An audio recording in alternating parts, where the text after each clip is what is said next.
Welcome to big TV. ఈ రోజున big TV స్టూడియోలో ఉన్న వాళ్ళని ప్రత్యేకంగా పరిచయం చేయాల్సిన అవసరం లేదు. మనతో దువ్వాడ శ్రీనివాస్, దివ్యల మాధురి. నమస్తే శ్రీనివాస్ గారు. నమస్తే మాధురి గారు. బాగున్నారా? ఇలాగ రెండు పేర్లు అంటే దువ్వాడ శ్రీనివాస్, దివ్యల మాధురి అని రెండు వేరువేరుగా కాకుండా ఒకే ఇంటి పేరుతో పిలిచే రోజు ఎప్పుడని ఏమని చెప్పగలుగుతారా? లీగల్గా ఇంకా కోర్టులో డెసిషన్స్ ఉన్నాయి కదా సార్. కోర్టు నిర్ణయం వచ్చిన తర్వాత అప్పుడు ఫర్దర్ మీరు అనుకున్నవన్నీ. ఎంతకాలం వెయిట్ చేద్దాం అనుకుంటున్నారు? అది దైవాధీనం, కాల నిర్ణయం అండి. దానికి ఎవరు చెప్పలేం. అంతవరకు నేనైతే దువ్వాడ మాదిరిగానే ఉంటున్నాను, ఉందాం అనుకుంటున్నాను ఫ్యూచర్లో కూడా. ఆల్రెడీ దివ్యలు అనేది సైడ్ చేసి దువ్వాడ మాధురి, రైట్. ఫస్ట్ ముందుగా అంటే ఆయన పాలిటిక్స్లోన ఒక హీరో. సాధారణంగా ఆయన ఉండే విమర్శలు కావచ్చు, లేకపోతే ఆయన ప్రతిపక్షాన్ని ఎదుర్కొనే తీరు కావచ్చు, చాలామందికి విలన్ కూడా ఆయన. అలాంటి ఆయన్ని హీరోగా పెట్టి ఒక సినిమా తీయబోతున్నారు. ఏంటి ఫస్ట్ ఆ సినిమా కోసం చెప్పండి ఫస్ట్, ఎందుకంటే ఇవన్నిటికంటే ముందు మీరే మాధురి గారి ముందు చెప్పాలి, ముందు మీ హీరో కాబట్టి. సినిమా అంటే ఏం కాదండి, ఆల్రెడీ వాలంటీర్ అని ఒక మూవీ తీసాము. సార్ని మేజర్ రోల్గా పెట్టి ఒక మూవీ తీయడం జరిగింది. ఈ గత కొద్ది రోజులుగా జరుగుతున్న ఈ పరిణామాలకి మా స్టోరీ నచ్చి కొంతమంది డైరెక్టర్స్ మమ్మల్ని అప్రోచ్ అవుతున్నారు. మీ మూవీనే అంటే సార్ బయోపిక్ని స్టోరీగా మూవీ తీద్దామని వస్తున్నారు. ఇంకా జరుగుతున్నాయి మాటలు, త్వరలో మా మూవీ అయితే వస్తుంది. అంటే శ్రీనివాస్ గారి బయోపికా లేకపోతే మాధురి గారితో కలిపి ఉన్న బయోపికా? శ్రీనివాస్ గారి బయోపిక్ అంటే మాధురి లేకుండా ఉండదు కదా, మాధురితో ఉన్న బయోపిక్.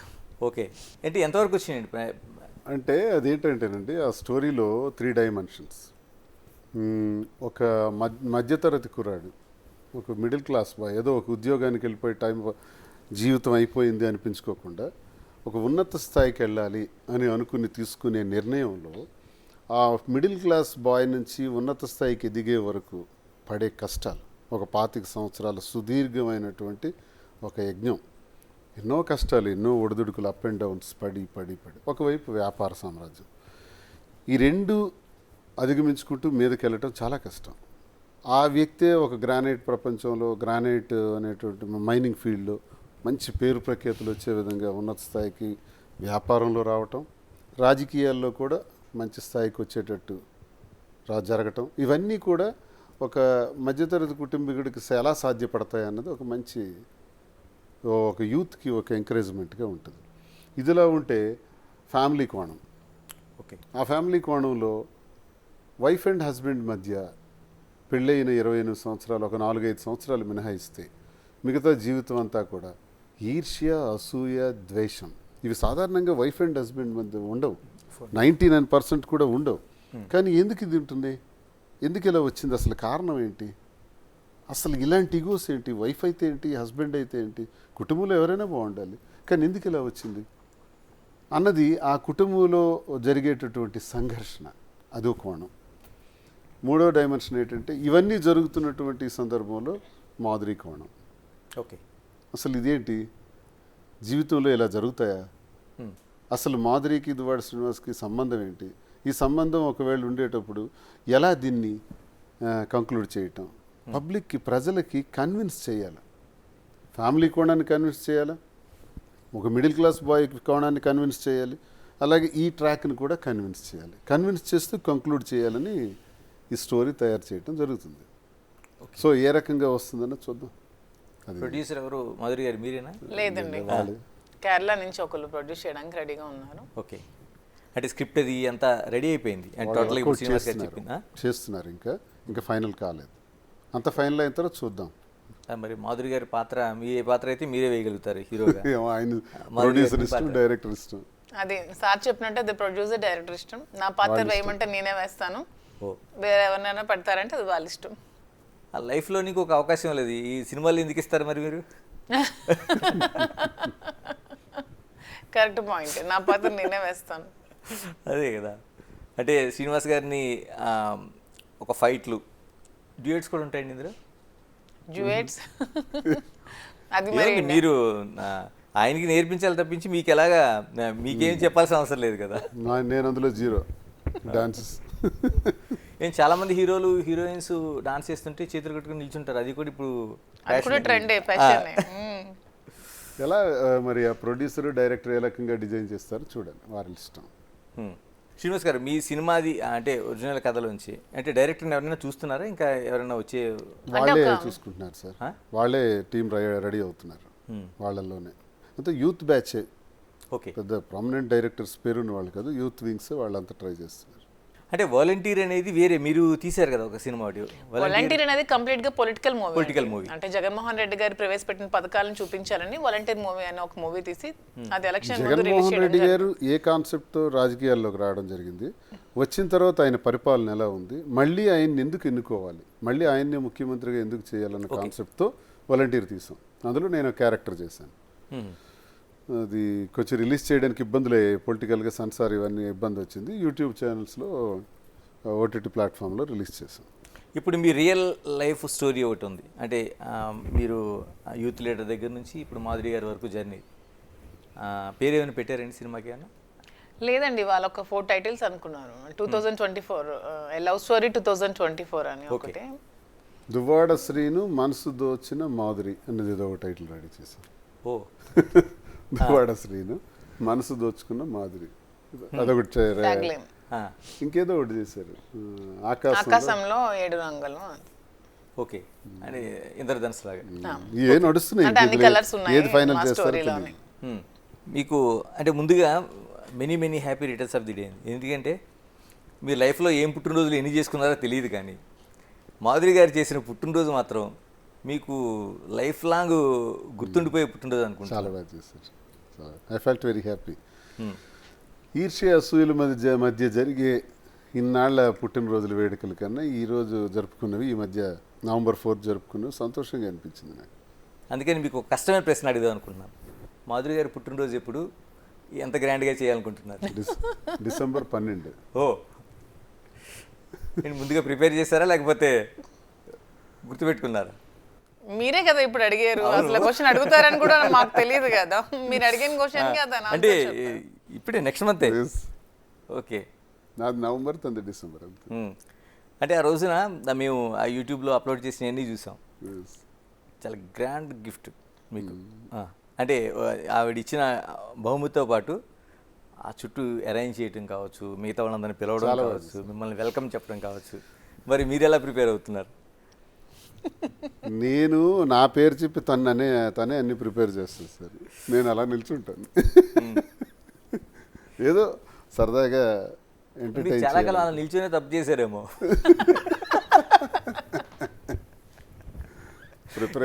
మీరే చెప్పాలి.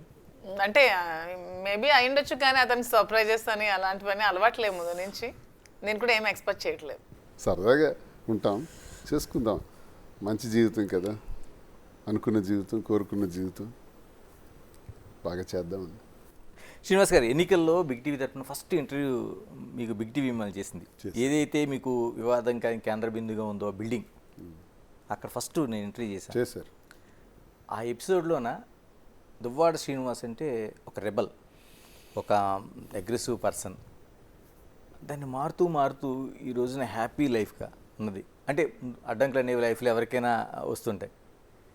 ఒక హ్యాపీ మూమెంట్లో ఒక పుట్టినరోజు, నేను అనుకోవడం మీ జీవితంలో ఈ కార్యకర్తలందరూ రావడం, ఏదో నామకే వాస్తే ఒక కేక్ కట్ చేయడం, దండ వేయడం, ఇవన్నీ ఓకే. ఒక ఫ్యామిలీ అట్మాస్ఫియర్లో జరిగిందండి. ఆ లైఫ్ చేంజెస్ అన్నీ చూస్తే ఏమనిపిస్తుంది మీకు? ప్రేమతో పుట్టినరోజులు ఎప్పుడు జరగలే నాకు, మీరు అన్నట్టు అంతే.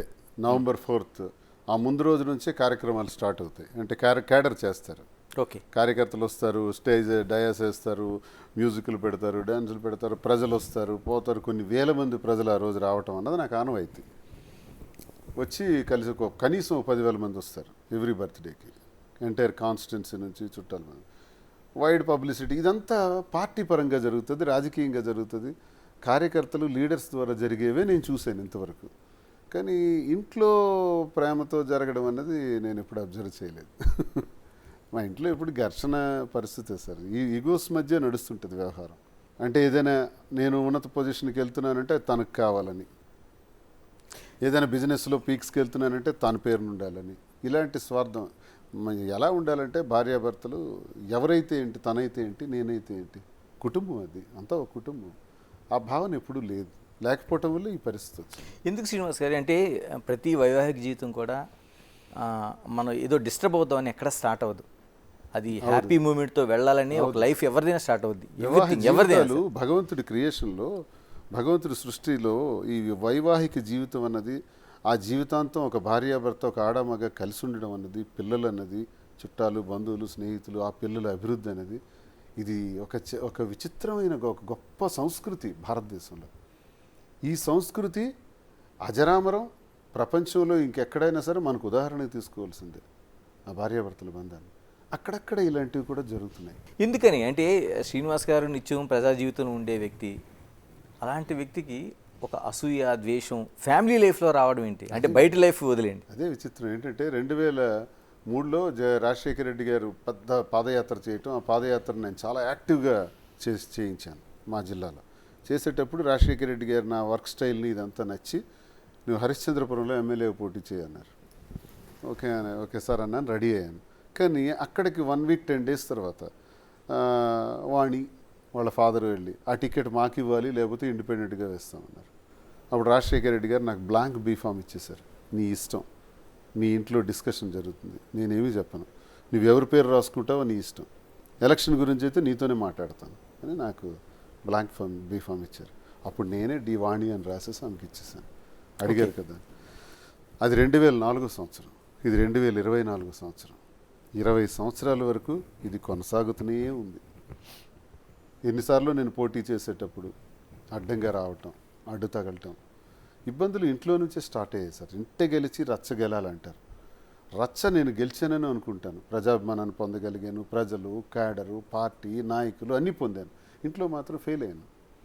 ఆ ఫెయిల్యూరే నాకు బాగా మనస్తాపానికి గురి చేసింది. ఆఖరికి నా జీవితంలో నేను ఎప్పుడు వైఎస్ఆర్ కుటుంబంతోనే ట్రావెల్ చేసే చరిత్ర నాది. సరే రాజకీయాలుగా వచ్చిన ఒడిదుడుకులు బట్టి మధ్యలో నేను ఒక ఎమ్మెల్సీ ఎన్నికలో గొర్రెల హరిబాబు నాయుడు గారు అని ఆయనకి నేను సపోర్ట్ చేయడం వల్ల ధర్మాన ప్రసాద్ గారు నా మీద గ్రడ్జ్ పెట్టుకుని నన్ను సస్పెండ్ చేయించడం జరిగింది కాంగ్రెస్లో ఉండేటప్పుడు. ఫస్ట్ నేను కాంగ్రెస్ పార్టీ వర్కర్ని. సస్పెండ్ చేసిన తర్వాత అప్పుడు గెతలేక చిరంజీవి గారు పిలుపు మేరకు పీఆర్పీలో వెళ్ళి పీఆర్పీలో ఒకసారి పోటీ చేశాను. తర్వాత ఆయన కాంగ్రెస్లో కల్పిస్తున్నారు పార్టీ. అది అలా పోయింది, వదిలేండి. తర్వాత జగన్మోహన్ రెడ్డి గారు, తర్వాత ఉద్యమాలు కొన్నాళ్ళు ఉన్నాను. పెద్ద ఉద్యమాలు ఇంచుమించు 35 గ్రామాలకి లీడర్గా east coast thermal power plant కాకరాపల్లిలో పెడితే దానికి వ్యతిరేకంగా పెద్ద యుద్ధమే చేసాం. ఫైరింగ్ జరిగాయి, కాల్పులు జరిగాయి, అందులో 3 చనిపోయారు. నా మీద కూడా ఫైరింగ్ ఆర్డర్స్ ఇచ్చేశారు. నేను ఆ జైల్లో ఉన్నాను. ఆ ఉద్యమంలోనే కేసులు చాలా పెట్టేసినారు నా మీద. ఇవన్నీ అనుభవించి వచ్చినటువంటి జీవితం. ఇన్ని చేసిన తర్వాత ప్రజాభిమానాన్ని కూడగట్టుకుని మరి వాణి టికెట్ అడిగినప్పుడు 2024లో నాకు టికెట్ ఇస్తారా లేదా అని అధిష్టానం దగ్గర మళ్ళీ ఒత్తిడి తెచ్చారు. అప్పుడు సరే నేనే 100 మెట్లు కిందకి దిగి వాణికి టికెట్ ఇవ్వండి అని నేను అధిష్టానానికి చెప్పడం జరిగింది. ఆమెకు టికెట్ ఇచ్చారు, కానీ నిలబెట్టుకోలేకపోయింది. ఎందుకు? ఆమెకు టికెట్ ఇచ్చినా గెలిపించవలసిన బాధ్యత నాది. గెలిపించడానికి నేను చేస్తున్న ప్రయత్నంలో ఏదైనా మీటింగ్కి వెళ్తే ఆ మీటింగ్ నుంచి వెంటనే దిగెళ్ళిపోవటం, అక్కడ ఉండే లీడర్స్ని తిట్టడం, విమర్శించడం, నేను అక్కడికి రాకూడదని చెప్పడం, ఇలాంటి ఆంక్షలు విధిస్తే టెక్కల్లో ఎలా గెలుస్తాం? సో నేను వెళ్ళటం మానేసినాను. అప్పుడు ఇంటికి తాళం వేసేయటం, నేను ఇంటికే వెళ్లకుండా నేను వెళ్ళి మా అమ్మగారి దగ్గర పలాసలో ఉండటం, ఇవన్నీ మీకు తెలిసిన ఎపిసోడే.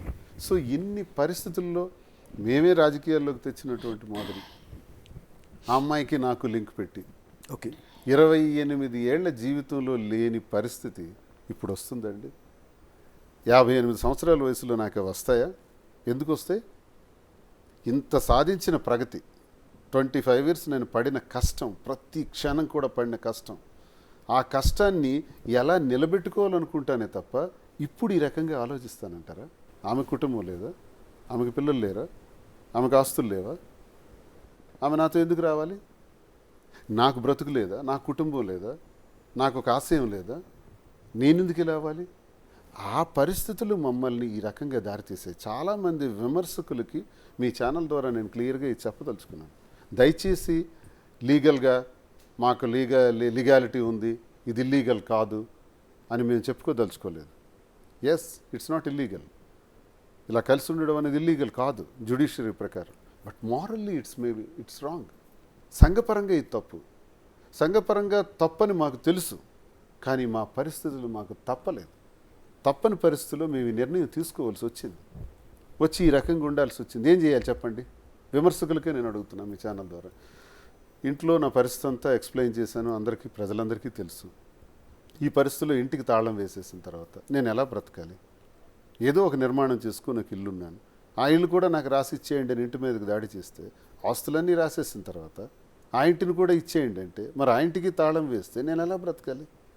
ఆ పరిస్థితుల్లో ఒక మనిషి నాకు తోడుగా వచ్చి, ఇప్పటికి ఈ పరిస్థితుల్లో మీ కుటుంబం ఇలా దెబ్బతిన్నారో, నాకు రాజకీయాల్లోకి తీసుకొచ్చారు, నన్ను నాశనం చేస్తారు, గుడ్ బై అని చెప్పేసి పోవచ్చు తను. తన కుటుంబంకి తను వెళ్ళి ఉండొచ్చు. చాలామంది ప్రశ్న వేశారు. మళ్ళీ తల్లిదండ్రుల దగ్గర క్షమాపణలు చెప్పుకోవచ్చు, లేకపోతే ఆ అత్తవారి దగ్గర క్షమాపణలు చెప్పుకొని ఉండొచ్చు.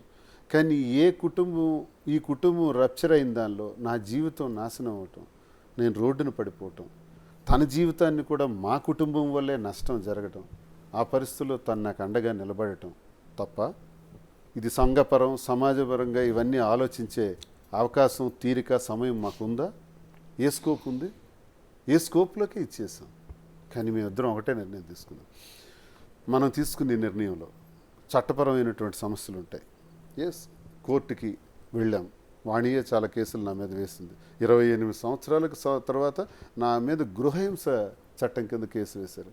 నాకు అది వింటే చాలా ఆశ్చర్యకరంగా ఉంది. 20 years తర్వాత గృహహింస ఉంటుందా? అది గృహహింస. ఇవన్నీ అనుభవించి ఆఖరికి డివర్స్ పిటిషన్ కూడా పడ్డాయి. అవన్నీ ఒకవైపు వాదనలు జరుగుతున్నాయి, ఆ డెసిషన్స్ వస్తాయి. వచ్చిన తర్వాత నిర్ణయం మీరు అన్నది జరుగుతుంది. అంతవరకు మేము ఒక ఫ్రెండ్స్గా ఉందాం. ఏదైతే కొనసాగామో, ఏ కారణం వల్ల అయితే నష్టపోయినామో, ఎక్కడైతే కోల్పోయినామో అక్కడే మళ్ళీ అతుక్కోవాలి. పోయిన వస్తువు ఎక్కడ పోయిందో అక్కడే వెతకాలి. అక్కడే కదా కోల్పోయాం, గౌరవం టెక్కల్లో, అక్కడే వెతుక్కుంటా, అక్కడే కష్టపడతాం.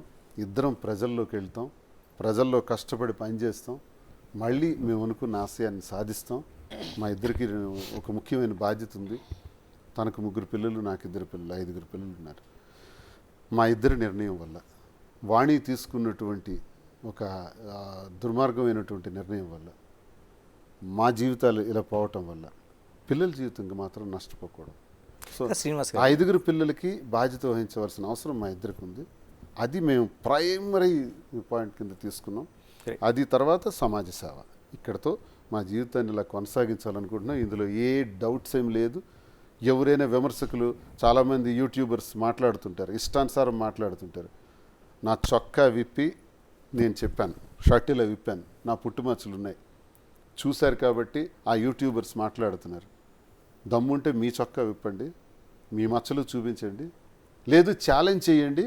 ఆ యూట్యూబర్స్ ఎవరైతే కామెంట్లు చేస్తున్నారో, వాడు ఒకడు ఉంటాడు, ఎవడో పేరు మర్చిపోయాను, ఆ యూట్యూబర్స్, వాళ్ళ షర్ట్స్ కూడా నేను ఇప్పి చూపించగలను. లేదా వాళ్ళు ఏమైనా కావాలనుకుంటే వాళ్ళ చరిత్ర కూడా ఇప్పేయగలను. అది పెద్ద సమస్య కదా, నాకు అనవసరం. నా గురించి కెలుకుతున్నారు కాబట్టి నేను చెప్తున్నా. నా గురించి నేను క్లారిటీగా ప్రజలందరి ముందు ఇప్పుడు మీ ద్వారా నేను చెప్తున్నాను. మీరు చెప్పగలరా? మీకు అది దమ్ముందా? విమర్శించే వాళ్ళకి మీకు మచ్చలు లేవా? నేను చేసింది తప్పే, మేము చేసింది సమాజపరంగా తప్పే, కానీ మాకు తప్పలేదు. మేము ఈ నిర్ణయం తీసుకున్నాం.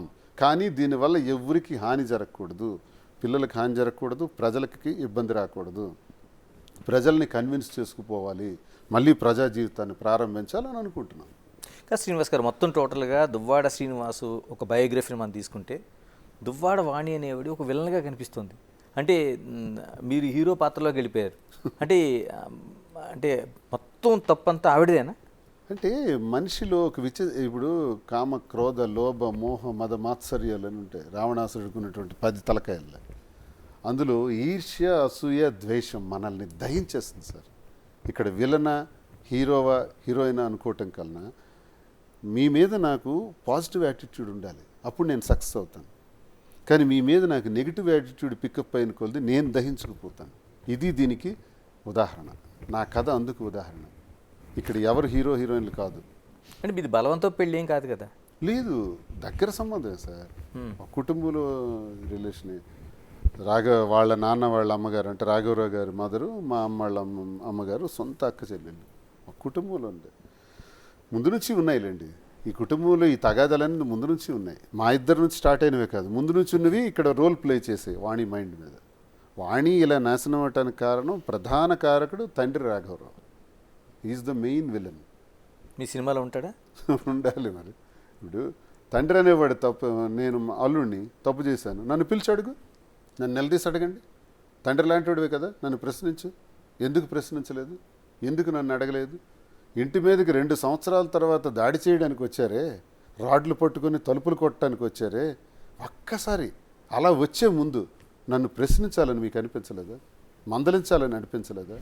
అడగాలని అనిపించలేదా? ఆడబిడ్డ తండ్రిగా, ఒక మామగా, ఒక అల్లుడికి తప్పు చేసుంటే 28 ఏళ్లలో చేయని తప్పు ఎందుకు అబ్బా చేసావని నన్ను అడగాలి కదా. కూతురు తప్పు చేస్తే కూతురుని ప్రశ్నించాలి కదా, మళ్ళీ కుటుంబాలను కలపాలి కదా. ఇక్కడ విలన్ ఎవరు మీకు అర్థమై ఉంటుంది కదా. రైట్. మాధురి గారు మీ దగ్గరికి వస్తాం. ఆయన జీవితంలో అసూయ, ద్వేషాలు, ముందు నుంచి కుటుంబాల మధ్య ఉన్న వైరుధ్యాలు, ఇన్ని తన జీవితాన్ని అఛద్రం చేయడానికి కావచ్చు, తన ఈ విధంగా బయటికి రావడానికి కావచ్చు కారణమయ్యాయి. మీ లైఫ్లో ఏమున్నాయండి అసలు? అంటే కుటుంబ పెద్దలు చేసిన పెళ్ళైనా చేసుకున్నారు, ఏముంది అసలు అంత మీకు ఆ పరిస్థితులు ఏమైనా ఉన్నాయా? నా లైఫ్లో కొన్ని డిస్టర్బెన్సెస్ మా హస్బెండ్తో ఉన్నాయి, కానీ వాణి చేసిన డిస్టర్బెన్సెస్ ఎక్కువ అయ్యాయి అంతే. నా లైఫ్లో కూడా విలన్ వాణినే.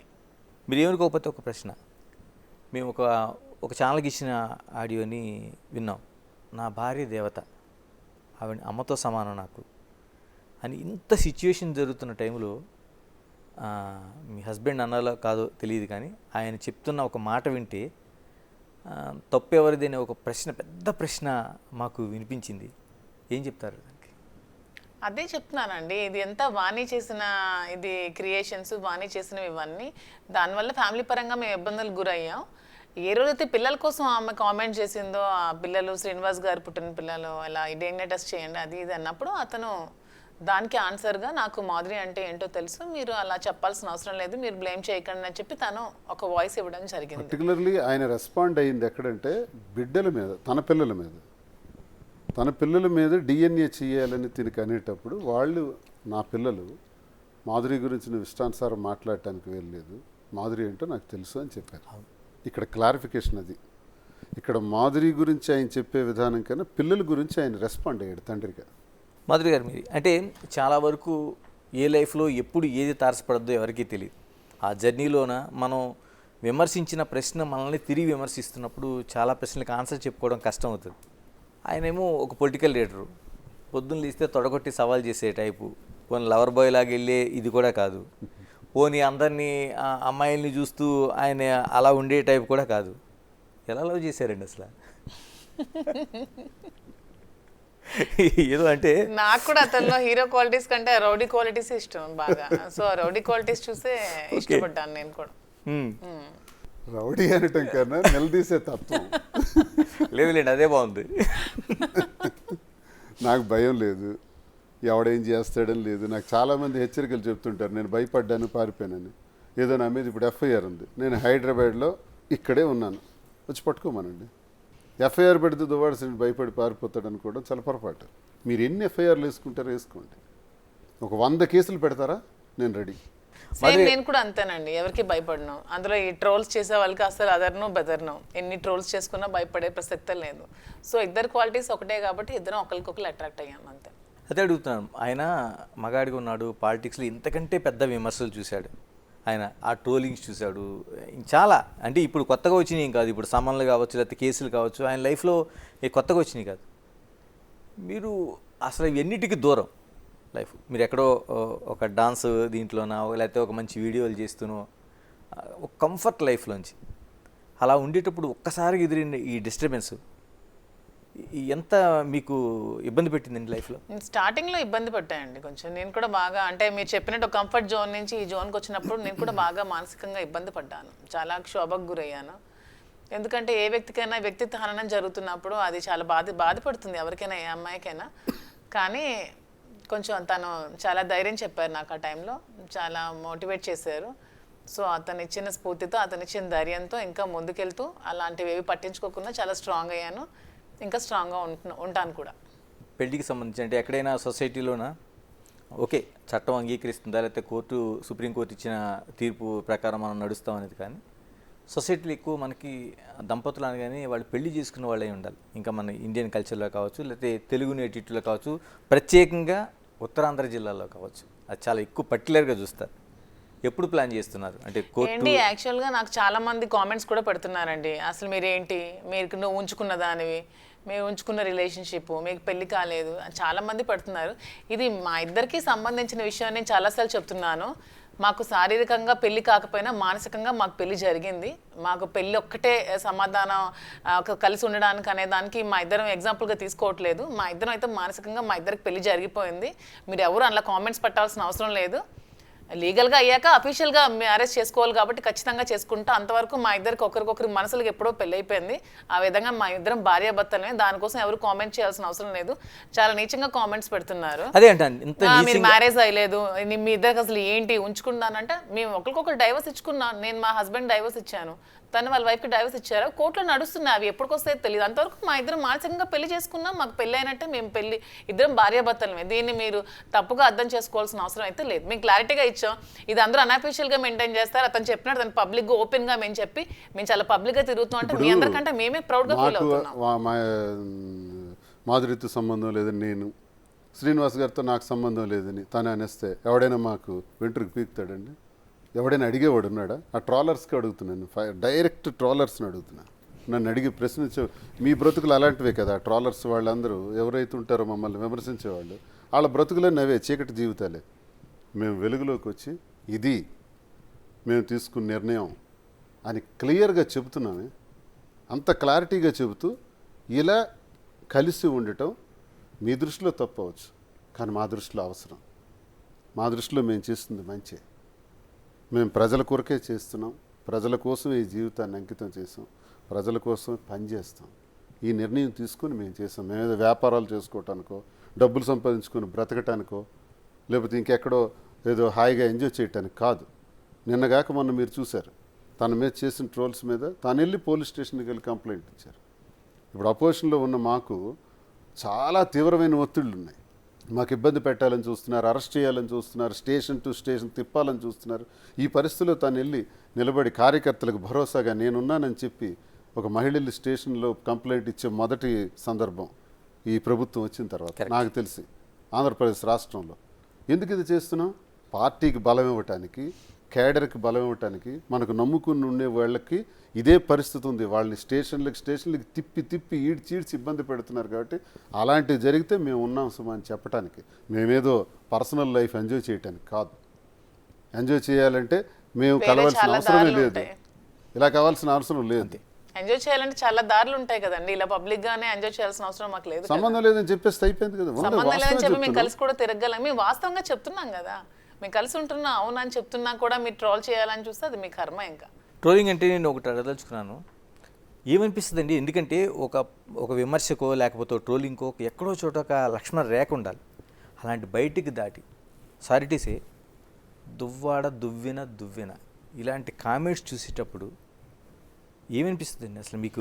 చెప్తున్నాను కదా, ఒకప్పుడు స్టార్టింగ్లో అయితే నేను చాలా చాలా బాధపడ్డానండి. తర్వాత చెప్తున్నాను కదా, అతను నాకు ఇచ్చిన ఒకటి అనిపిస్తుంది, మమ్మల్ని ఎదుర్కొనే దమ్ము ధైర్యం లేక మీరు మా వెనకాల నీచంగా ట్రోల్ చేస్తున్నారు, అంతే మీ బతుకు. అంతకు మించి మీరు ఎదిగేది లేదు, మా ముందుకొచ్చి మీరు ఫేస్ చేసేది లేదు. మీకు దమ్ము ధైర్యం ఉంటే నా ముందుకొచ్చి మాట్లాడండి రా. ఒక్కొక్కడికి చెప్తున్నాను ట్రోల్ చేసేవాడికి, నిజంగా మీకు అన్ని గట్స్ ఉంటే నా ముందుకొచ్చి మీరు కామెంట్ చేయండి, నా ముందుకొచ్చి మాట్లాడి. నా అడ్రస్ తెలుసు కదా, అక్కడే ఉంటాను కదా, రండి. ఎవ్వడికి భయపడేంత పిరికిదేం కాదు ఈ మాదిరి.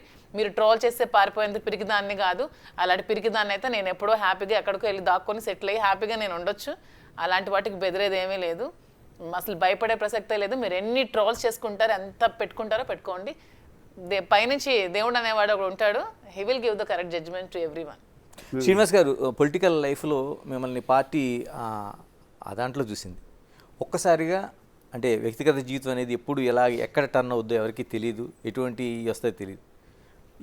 ఇలాంటి సిచ్యువేషన్ వచ్చినప్పుడు పార్టీ ఎలా ఉందండి మీ పట్ల? అంటే నేను ఒకటి చెప్పాలి సార్, నాకు రాజకీయంగా అడుగులు నేర్పింది డాక్టర్ వైఎస్ రాజశేఖర రెడ్డి గారు. జిల్లాలో దువ్వాడ శ్రీనివాస్ అనే పేరు పరిచయం చేసింది కూడా డాక్టర్ వైఎస్ రాజశేఖర రెడ్డి గారు. విద్యార్థి రాజకీయాల నుంచి ఆయన దగ్గర నేను వెళ్తుండేవాడిని, కలుస్తుండేవాడిని. పులివెందులు ఉంటే పులివెందుల, హైదరాబాద్ అంటే హైదరాబాద్ వెళ్తుండేవాడిని. ఆ తర్వాత జరిగిన పరిణామాల్లో జగనన్న అనేటటువంటి వ్యక్తి రాజశేఖర రెడ్డి గారి కుమారుడిగా రాజకీయాల్లోకి వచ్చిన తర్వాత మాకు పెద్ద భరోసా దొరికింది, ఒక నమ్మకం దొరికింది.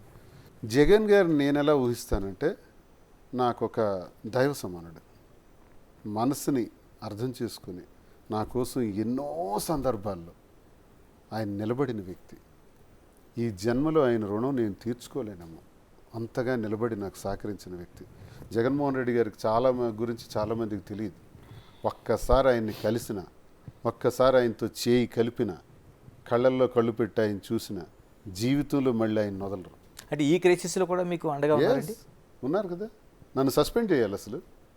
చాలామంది అంటున్నారు దువ్వాడ శ్రీనివాస్ లాంటి వాడికి జగన్మోహన్ రెడ్డి సపోర్ట్ చేస్తాడు, జగన్మోహన్ రెడ్డి ఇలాంటి వాళ్ళకే ఉంచుతాడు. నా లైఫ్ అంతా చెప్పాను, సంఘపరంగా తప్పు కాబట్టి నాకు జగన్మోహన్ రెడ్డి గారు సస్పెండ్ చేయాలి అసలు. అలా సస్పెండ్ చేసుకుంటూ పోతే ఈ విమర్శలు చేసిన వాళ్ళకి ఏం చేయాలి? ఒక్కొక్కడికి 200 సంవత్సరాలు జైలు శిక్ష చేయాలి. అన్ని నేరాలు చేసిన వాళ్ళు కూడా ఉన్నారు విమర్శలు చేసేవాళ్ళు.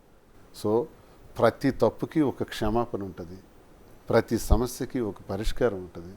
జగన్మోహన్ రెడ్డి గారు ఒక జీసస్ క్రీస్ట్, ఒక లార్డ్ వెంకటేశ్వర అని నేను నమ్ముతాను. అంత గొప్ప వ్యక్తి, మా మనసుల్ని అర్థం చేసుకునే వ్యక్తి. పర్సనల్ విషయాల్ని రాజకీయాలకు లెక్కగట్టి అందరూ అన్నట్టు సస్పెండ్ చేయాలి అనుకుంటే తప్పులు చేయని వాళ్ళు ఎవరు? కాబట్టి ఈ టైంలో నేనేమనుకుంటున్నానంటే, విమర్శకుల కన్నా నిజంగా నా కోసం ఈ టైంలో కూడా నిలబడి నాకు ఏ ఇబ్బంది లేకుండా చూసినటువంటి వ్యక్తి జగన్మోహన్ రెడ్డి. కాబట్టి శాశ్వతంగా ఆయనకు రుణపడి ఉన్నాను. నా జీవితంలో నాకు ఉండేవి 2 లక్ష్యాలు: 1 ప్రజాసేవ, 2 జగనన్నకి అండదండలుగా ఉండటం. శ్రీనివాస్ గారు, అంటే నేను మిమ్మల్ని ఇంటర్వ్యూ చేసిన టైంలో ఎన్నికల ముందు పవన్ కళ్యాణ్ వ్యక్తిగత జీవితం కోసం, అసలు ఆ పెళ్ళిళ్ళ కోసం మీరు మాట్లాడిన తీరు, అంటే దాన్ని నేను ప్రస్తావించట్లేదు, కానీ ఏ మనిషి లైఫ్లో అయినా ఎప్పుడు ఏం జరుగుతుందో తెలియదని. ఇప్పుడు మీ లైఫ్లో జరిగింది ఇది అనుకోని ఒక ఘటన. ఏమనిపిస్తుంది దాంతో అప్పటితో పోల్చుకుంటే? మీకు ఆ రోజున చేసిన విమర్శలు, ఈ రోజు నిజ జీవితం. ఈ ఘటనకి కొన్ని నెలలు, సంవత్సరం ముందు నేను ఆ విమర్శ చేశాను. నిజమే, చేసిన దానిలో నేనేమని విమర్శ చేశానంటే, మా వైజాగ్ అమ్మాయి నందిని అని ఒక అమ్మాయిని ఆయన పెళ్లి చేసుకున్నారు, చక్రధర్ గారు వాళ్ళ అమ్మాయి. ఆమెకు విడాకులు ఇచ్చిన తర్వాత రేణుదేశాయికి చేసుకున్నారు. ఓకే, అది కరెక్టే, అది నేను తప్పు పట్టట్లా. రేణుదేశాయి గారికి చేసుకున్న తర్వాత మూడో వ్యక్తికి గర్భం దాల్చారు, మూడో వ్యక్తి అని నేను అనలా, రేణుదేశాయి గారు అన్నారు. రేణుదేశాయి గారు చాలాసార్లు ఈ విషయం బాధపడేటప్పుడు రేణుదేశాయి గారు పవన్ కళ్యాణ్ భార్యను కూడా చూడకుండా ట్రోల్ చేశారు. ఎవరు? ఈ జనసేన పిచ్చోళ్లే. విపరీతంగా ఆవిడని కూడా ట్రోల్ చేసి పడేసినారు. ఆవిడ నన్ను క్షమించండి, నేను ఈ మాట నేను అడిగినందుకు క్షమించండి అని చాలాసార్లు ఆవిడ ప్రాధాయపడి రిక్వెస్ట్ చేశారు కూడా. అంతగా ట్రోల్ చేశారు. వాళ్ళకి ఇది ఉండదు, కామన్ సెన్స్ ఉండదు. సో అది నేను ప్రశ్నించాను, మరి అది నేరం కాదా? ఎప్పుడైతే మూడో స్త్రీతో గర్భం దాల్చారో ఆ తర్వాత కొద్ది రోజుల తర్వాత ఇది జరిగింది. ఏది? ఈ రెండో భార్యతో విడాకులు అన్నది జరిగింది. ఆ తర్వాత ఇప్పుడు మూడో భార్యకి పెళ్లి చేసుకున్నారు అన్నది ఇప్పుడు చేసుకోవచ్చు, నేను కాదనట్లే. ఈ విషయాన్ని నేను అడిగాను. అయితే మరి మీరు ఇన్ని అన్నారు కదా, మీ జీవితంలో ఎలా జరిగింది కదా అంటే, నా జీవితంలో జరిగింది ప్రతి ఒక్కటి చెప్పాను ప్రజలకి. పవన్ కళ్యాణ్ చెప్పగలిగాడు, చేసుకుంటూ పోయాడు. ఆయన ఒకటోది. నెంబర్ 2, నెంబర్ 3 చేసుకుంటూ పోతే వాళ్ళ ఆరోపణల వల్ల మనకు తెలిసింది, వాళ్ళు ఒకరికొకళ్ళు మాట్లాడుకోవటం వల్ల తెలిసింది. నాది అలా కాదే, నా పైన ఎవరు ఆరోపణ చేయలేదే, నేనే చెప్పా. నా మొదటి జీవితం ఇది, నా రెండో జీవితం ఇది, నేను ఇలా చేస్తున్నాను అని ఎప్పుడు చెప్పాను? గొడవ జరుగుతున్న మొదటి రోజే చెప్పాను. ఎక్కడ అబద్ధం ఆడలేదే. ఆయనకి నాకు డిఫరెన్స్ ఉంది కదా, నేను వాస్తవాలు చెప్పాను కదా, ఆయన చెప్పలేకపోయారు కదా. కాబట్టి ఆ విమర్శ తప్ప ఒప్ప అనడం కన్నా, పవన్ కళ్యాణ్ చేసుకోవటంలో కూడా 3 పెళ్ళిళ్ళు చేసుకోవడం తప్ప ఒప్ప అంటే ఆయన అవసరం, ఆయనకున్న పరిస్థితులు, ఆయనకున్న ఎటువంటి ప్రభావాలు, పరిస్థితులు అటువంటి పరిస్థితికి దారితీసాయో ఆయనకు తెలుస్తుంది, నాకు తెలియదు కదా. ఇప్పుడు నేను చెప్తున్నా, నా పరిస్థితులు బట్టి నేను ఈ నిర్ణయం తీసుకోవాల్సింది వచ్చింది, ఆయన పరిస్థితులు బట్టి ఆయన నిర్ణయం తీసుకున్నారు. కానీ ఈ విషయంలో వ్యక్తిగతానికి సంబంధించిన విషయం, అది పవన్ కళ్యాణ్ గారిది కానీ మాది కానీ. సో ఆ పరిస్థితులు, ప్రభావాలే ఇటువంటి స్థితులకు దారితీస్తుంటాయి అన్నది అఫ్కోర్స్ నాకు కూడా అర్థమైంది. దీన్ని ఎక్కువగా మాట్లాడకపోవడం కూడా మంచిదే, వ్యక్తిగత విషయాలు. మాధురి గారు, చాలా వరకు మానవ సంబంధాలన్నీ ఆర్థిక సంబంధాలు అనేది ఒక ప్రధానమైన సూత్రం. అంటే భార్య, భర్త, పిల్లలు, తండ్రి, తల్లి అన్నీ కూడా ఎక్కడో చోట ఒక పిన్ పాయింట్ దగ్గర ఆర్థిక సంబంధాల దగ్గర ఆగిపోతాయి.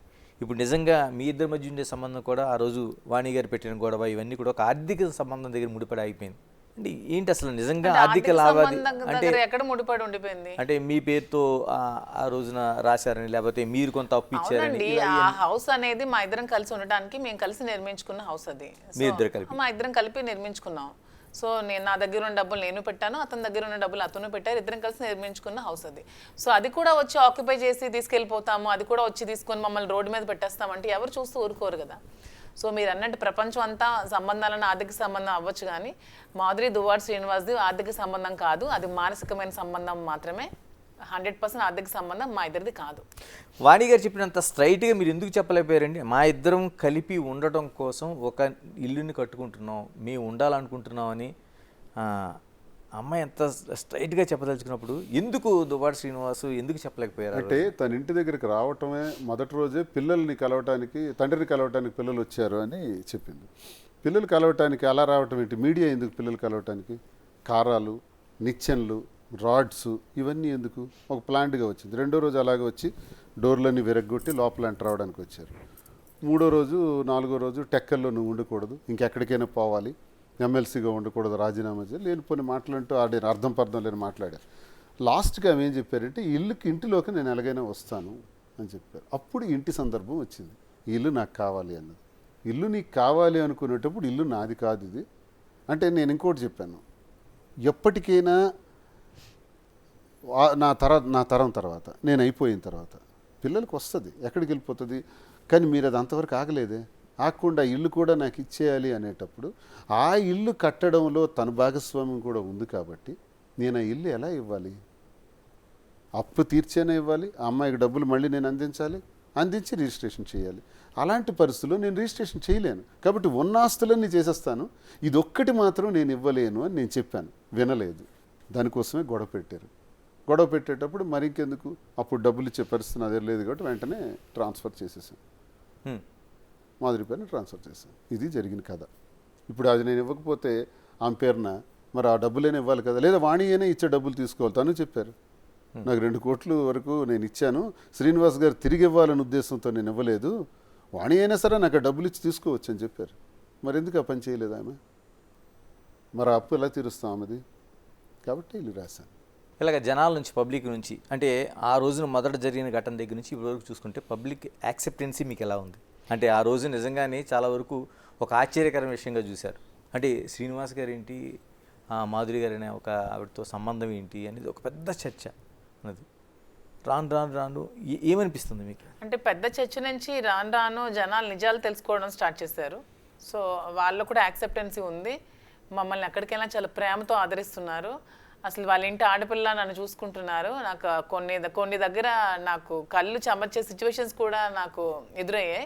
ఒకరోజు ఒక బ్యూటీ పార్లర్కి వెళ్తే ఫారెన్ నుంచి ఒక ఆవిడ వచ్చారు. అంటే ఆవిడ వైజాగ్ ఆవిడ, అక్కడ అడ్వకేట్ తను. నా కోసం ఒక 2 hours వెయిట్ చేసింది నన్ను కలవడానికి. వెయిట్ చేసి వాళ్ళ ఇంటికి తీసుకెళ్ళి నన్ను ఒక ఆడపిల్లలా ట్రీట్ చేసి పంపించి చీర బొట్టు అన్నీ పెట్టి పంపించడం జరిగింది. ప్రతి ఒక్కరు కూడా వాళ్ళ ఇంటి ఆడపిల్లలా నన్ను ఆదరిస్తున్నారు. అవన్నీ చూస్తే నాకు చాలా హ్యాపీగా అనిపిస్తుంది. వాటితో పోల్చుకుంటే ఈ ట్రోల్స్ అనేవి నాకు 0 అనిపిస్తుంది. వాళ్ళ ప్రేమ ముందు ఇలాంటివన్నీ నా బ్యాక్ సైడ్ ట్రోల్ చేసే వాళ్ళకి అవన్నీ ఒక 0 అనిపిస్తుంది నాకు. వీళ్ళ ప్రేమను చూస్తుంటే పబ్లిక్ యాక్సెప్టెన్స్ చాలా బాగుందండి. మా ఇద్దరిని చూస్తే వాళ్ళ కళలో ఒక యాంగ్జైటీ, ఎక్సైట్మెంట్, హ్యాపీనెస్ కనిపిస్తున్నాయి. ఎక్కడికి వెళ్ళా మమ్మల్ని కలవడానికి ఎక్కడెక్కడి నుంచి మా ఇంటికి వస్తున్నారు.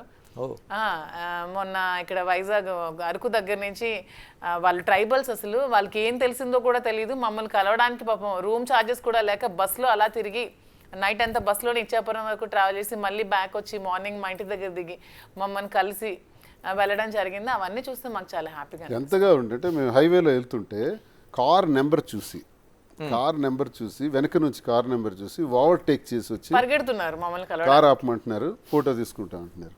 కార్ నెంబర్ వాళ్ళకి ఎలా తెలుసు అంటే ఎంతగా ఇది వెళ్ళిందో చూడండి గ్రౌండ్ లెవెల్కి. నేను ఇద్దరిని ఒకటే అడగదలుచుకున్నాను, ఎందుకంటే అంత సొసైటీలో అంత యాక్సెప్టెన్స్ ఎందుకు వచ్చింది? ఎందుకంటే మా వైపు నిజం ఉంది, నిజాయితీ ఉంది. సో అందుకనే వాళ్ళు అంటే మీ ఇద్దరు వైపు నిజం అనేది ఎప్పటికైనా గెలుస్తుంది అనే దానికి మేమే ఎగ్జాంపుల్. నిజం గెలిచింది కాబట్టి వాళ్ళందరూ మమ్మల్ని యాక్సెప్ట్ చేశారు, మమ్మల్ని అలా ప్రేమగా చూసుకుంటున్నారు. మాలో నిజాయితీ లేకపోతే అలా చేసి ఉండేవాళ్ళు కాదు. సో మాలో నిజాయితీ ఉంది కాబట్టి ప్రజలు కూడా మమ్మల్ని యాక్సెప్ట్ చేశారు, అంతే విధంగా ఆదరిస్తున్నారు. సో వాళ్ళందరికీ మేము టెక్కలి నియోజకవర్గం ప్రజలకు ఎప్పుడో ఎప్పుడో తెలుసు తెలుసు. మా ఈ నియోజకవర్గ రెండు రాష్ట్రాలకి ప్రజలందరికీ ఇప్పుడు తెలుస్తుంది. ఇది బయట మీకు తెలియటం లేట్ కానీ మా స్థానిక ప్రజలందరికీ తెలుసు. ఓకే. వాళ్ళు ఇది పట్టించుకోరు, ఇది మాకు ఎప్పుడో తెలిసిన గొడవే కదా అంటారు.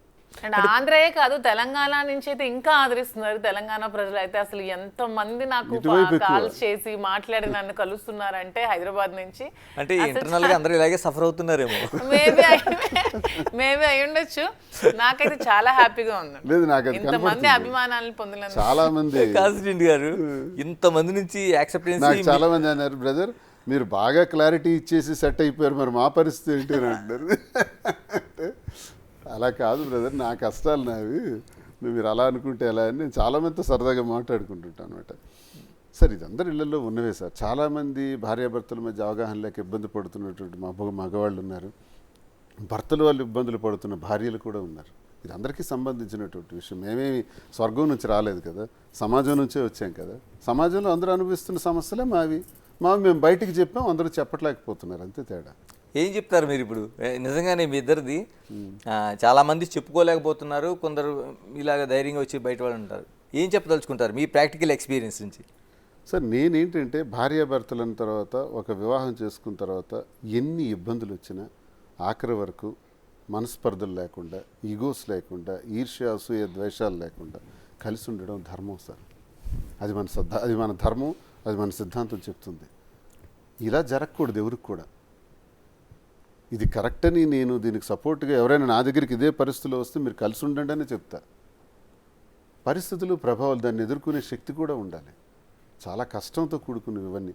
ఒక మహిళగా తను సమాజంలో ఎదుర్కోవాల్సిన పరిస్థితులు, ఒక మంచి గౌరవం ఉన్నటువంటి స్థాయిలో ఉండి నేను ఎదుర్కోవాల్సిన, ఒక ఎమ్మెల్సీ ఇలా చేస్తాడా, వాడు ఎమ్మెల్సీ అయినా, ఈ ప్రజాప్రతినిధిని అని చాలా దుర్మార్గంగా మాట్లాడే వాళ్ళు ఉంటారు.